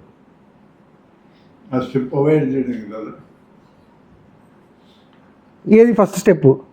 ఇది అవాయిడ్ చేసాం అనుకోండి, మళ్ళీ 2 అంకెలు తీసుకోండి. ఇప్పుడు ఏది వచ్చేసినప్పుడు తీసుకోవడం ఒకసారి, రానప్పుడు ఏం చేయాలని ఇంకోసారి ఆలోచించకూడదు అనేది నా పాయింట్. సులభతరం చేయడానికి. ఈడేమో 2 వచ్చింది కదా తీసుకున్నాం, రాని చోట ఏం చేయాలా? క్వశ్చన్ వేసినాం. మళ్ళీ రాని చోట ఏం చేయాలంటే మళ్ళీ నీ ఈ పద్ధతికి రావాల్సిందే నువ్వు. అందుకే ఆ పద్ధతి మొదలే చెప్తాను. ఇప్పుడు సార్ అన్నట్టు 10 వేయచ్చు కదా, 2 5 10 వచ్చేసింది, వేసినాం. రాంది ఏం చేయాలా అన్నాం. రాంది ఒకటి చూద్దాం. 2 ఎక్కంతో 56 చేయాలా. ఇప్పుడు ఏం చేయాలా? ఇప్పుడు కూడా అడుగుతాం, 2 ఎక్కంలో 5 వస్తుందా అని అడుగుతాం. రాదంటాడు. మరి ఏం చేయాలరా? దానికన్నా చిన్నది చూసుకోవాలి. ఏది దానికన్నా చిన్నది? 4. 4 వస్తుందా 2 ఎక్కంలో అంటాం. వస్తుంది అని అనుకోండి. 2 2 4. అప్పుడు ఇది వాడు 2 3 లెక్కలు ఇట్లా చేయాలా, ఇది దీన్ని రౌండప్ చేయాలా, 2 వేయాలా, ఇక్కడ 4 వేయాలా. లేకపోతే ఏమైందంటే ఇక్కడ 2 ఎగరగొట్టింటాడు వాడు, వేయడు, మర్చిపోతాడు వాడు. మర్చిపోయి ఓన్లీ ఇక్కడ 4 వేసుకొని 1 వేస్తాడు. అవునా కదా? మీరు అనుభవంలో ఉందా లేదా? ఫస్ట్ నేను ఇప్పుడు ఎట్లా చెప్పిన అట్నే వేయాలరా అని చెప్పాలి వానికి. ఒక పద్ధతి మైండ్లో ఫిక్స్ అయితే మళ్ళీ పోదు. ఫస్ట్ మన అమ్మ నాయనళ్ళు పళ్ళు దమ్ముకో అని చెప్తే ఎక్కించినారు భావజాలాన్ని. మరి ఇప్పుడు వచ్చే పళ్ళు దమ్ముకోమని చెప్తా అంటారా మనకి? పళ్ళు దమ్ముకోకుండా మనం తినాం అసలుకు. అది పద్ధతి యొక్క బలం అట్లుంటుంది. ఇప్పుడు ఏం చేసినాము? ఇక్కడ చెప్పిందే ఇక్కడ అడిగినాం, వేరేది అడగల. ఇప్పుడు సార్ అడిగిన డౌట్ నువ్వు ఇట్లా చేసినాం అనుకోండి, ఇక్కడ 2 10 వచ్చింది కదా అంటాం, ఇక్కడ రాలే కదా అంటాను. రాకున్నప్పుడు కూడా అదే పద్ధతే ఉండాలా. Scientific method. మరి ఎప్పుడు ఎప్పుడు ఇట్టే చేసుకుంటే పోవాలా అంటే చేయాల్సిన పనిలే వానికి అనుభవం వచ్చినంత వరకు. మనం కూడా అదేగా చేసేది. ఫస్ట్ 2 ఎక్కం నేర్చుకుంటాము, 3 ఎక్కం నేర్చుకుంటాము. తర్వాత ఫస్ట్ వెతుకుతాము 2 మూలు 6, 2 మూలు ఎంత అంటే డైరెక్ట్ చెప్పాడు 2 1 2 2 4 2 మూలు 6 అని చెప్తాడు. కొన్ని రోజులు పోయినాక చెప్తాడా 2 మూలు 6 అని చెప్తాడు. కొన్ని రోజులు పోయినాక ఇది అవసరంలా వాడు చేసుకోగలిగితే. అప్పుడు కూడా మనం కావాలంటే ఇంటర్వ్యూ చేస్తాము. ఇక్కడ చిన్న అంకె ఉంది కాబట్టి ఇంకా పెద్దగా చెప్పేటప్పుడు 2 అంకెలు ఒకేసారి తీసుకోరా అని చెప్తాం. వాళ్ళది కూడా కావాలంటే ఇంట్రొడ్యూస్ చేస్తాం. ఎందుకు మనకు మ్యాథ్స్లో speed and accuracy, speed important. ఇది విధానం అనేది చాలా ఇంపార్టెంట్. ఇప్పుడు ఇట్లా వేస్తాం అనుకోండి, మళ్ళీ నెక్స్ట్ 6, ఇప్పుడు 16 వస్తుందా 2 ఎక్కంలో అని అడుగుతాం, వస్తుంది వేసేస్తాం. మీరు నమ్ముతారో నమ్మరో, నేను ఒక లెక్క వేసాను 2010 2010ని 2 ఎక్కంతో చేయమన్నా. ఎవరిని? డిగ్రీ చదివే వాళ్ళని. సేమ్ ఇక్కడ మనము ఈ విధానంలో అమ్మాయి నేర్చుకోవడం వల్ల తప్పు చేసింది. ఏం చేసింది? 2 10లు 20 ఒకేసారి వేసేసింది. నెక్స్ట్ 10 ఉంది కదా, 2 5లు 10 ఒకేసారి వేసేసింది. తప్ప రైటా? బాహారం అంటానే ఇచ్చిన డబ్బులు మొత్తం పంచుకోవాలా, 1లను పంచుకోవాలా, 10లను పంచుకోవాలా, 100లను పంచుకోవాలా, 1000లను పంచుకోవాలా అని చెప్పాలా. మనం 1000 నోట్లు ఎన్ని ఇచ్చినాము? 4 ఇచ్చినాము అనుకో, 2 పంచుకోవాలంటే 2 2 తీసుకోవాలా. మళ్ళా 100లను అట్లా అన్నీ పంచుకోవాలా. పంచుకోవడం అంటే కొన్ని ఇచ్చింటాం వాళ్ళకు, పంచుకొని రానివనుకో, కొన్ని పంచుకొని కొన్ని మనకి ఇచ్చడా? అన్నీ పంచుకోవాల్సిందే. ఏమి ఇప్పుడు ఈడ 2 అంకెలు తీసుకునేప్పుడు ఈడెందుకు తీసుకోకూడదు? నేను ఇస్తున్న క్వశ్చన్ నేను. అట్లా లేకుండా మీరు ఏమంటారంటే ఈ 0 నౌక పెట్టుకుందాం అంటున్నారు. ఈ 0 కూడా వద్దు కదా. ఇప్పుడు 1 అంకె తీసుకునేప్పుడు చెప్పకూడదు అసలు. మనం ఈ 0 నవతలు వేయండి అనుకో, మరి ఈ 0ని కూడా వేయాలి కదా అంటాను నేను. ఒక పద్ధతి ప్రామాణికంగా ఉండాలా. ఈ 0ని ఇక్కడే అన్నాం, ఈ 0ని కూడా అక్కడ వేయాలా. మేమని చెప్తాము. ఎందుకు వేయాలా అని అడిగిన నేను. పెరిగినా నష్టం ఏం లేదు. 100% జీరో టేబుల్ ఉపయోగించాలా. మనకి ఈజీగా అర్థం కావాలంటే. వాళ్ళకి ఆ మెథడ్లో చెప్పలేదు కాబట్టి తప్పు చేసిన వాళ్ళు. అసలు మనమే చెప్తాం ముందు పిల్లవాడికి, మనకి ఇష్టం వచ్చినట్టు చెప్తాం. మనకి ఏది నేర్చుకున్నామో అదే చెప్తాం. ఏం మరి మాకు చదువు రాలేదా అంటాం. ఏం ఇటు కాకుండా నేను నా పద్ధతిలో నేర్చుకునేం నాకు చదువు రాలేదా అంటాను. నీ చదువు ఆ రోజు ఎంతో ఇబ్బంది పడితే వచ్చింది నీకు. నువ్వు ఇప్పుడు ఇబ్బంది పడి వాడిని ఇబ్బంది పెట్టాకు. నా పాయింట్ అది. నువ్వు ఇబ్బంది పడినావు, వాడిని ఎందుకు ఇబ్బంది పెడతావు? కొత్త ఆలోచన విధానం పెరిగినప్పుడు వాడిని వాడుకోవాలి మనం. సైన్స్ అంతే కదా. సెల్లు లేదు, గమ్ముగా కూర్చున్నాం. గతంలో ఇంట్లో అంతటికి ఒక ల్యాండ్ ఫోన్ ఉండేది, వాడుకుంటానే ఉన్నాము. ఇప్పుడు ప్రతి ఒక్కరికి ఒక సెల్లు, అది కాక 2 సెల్లులు వచ్చినప్పుడు వాడుకుంటాం అంతే. దీని మీద మీ అభిప్రాయం ఏందో చెప్పండి. మీరు నేను చెప్పిందంతా ఒకసారి రివిజన్ చేసుకోండి ఇంటి దగ్గరికి పోయినాక కానీ, పోయేటప్పుడు కానీ. అది లేకుండా రాసుకోకుండా రాదు, మర్చిపోతాం వెంటనే. ఇప్పుడు అక్కడ కూడా ఏం చేస్తాము, ప్రతిసారి మనం ఏం చేస్తాము, చూసుకుంటూ ఉంటాం. దీనికంటే చిన్నది, దీనికంటే చిన్నది ఏదని. దానికంటే చిన్నది ఏంటంటే 0 మళ్ళీ వస్తుంది ఇక్కడ. 0 టేబుల్ ఎక్కడ ఉపయోగపడుతుందని అడుగుతున్నారు. 0 టేబుల్ అసలు ఎందుకు? రొంచేపు ఉంటే వదిలేస్తాం దాన్ని. మనం ఏ అంకెనైనా 0 తెచ్చి 0 వస్తుందని చెప్తాం, కంక్లూడ్ చేసేస్తాం దాన్ని. అయిపోయి వానికి ఇంకా ఫస్ట్ వాడికి ఆర్డర్ వచ్చేదానికోసం చెప్పినాం మనం, ఈజీగా ఉంటుంది. ఇది కూడా మనం ఏం చేస్తామంటే దాన్ని ఒక స్థాయికి పోయినాక దాన్ని వదిలేస్తాం. వరే 0 ఎక్కం అవసరం లేరా, దేన్ని 0 తెచ్చి 0 వస్తుందని చెప్తాం. అయిపోయింది, ఆ ఎక్కం ఎగిరిపోయింది. ఇంకా మళ్ళీ ఏం చెప్తాము, దేన్ని 1తో చేసినప్పుడు అదే అంకె వస్తుందా అని చెప్తాం. 1 ఎక్కం ఎగిరిపోతుంది. ఫస్ట్ మనం ఒక సిస్టమ్ పెట్టుకోవడం కోసమే అది చెప్పినాం మనం. అవునా కదా? అవే వచ్చేది. తర్వాత పై స్థాయిలో మీరు చూడొచ్చు, సూత్రాలుగా ఉంటాయి ఇవి.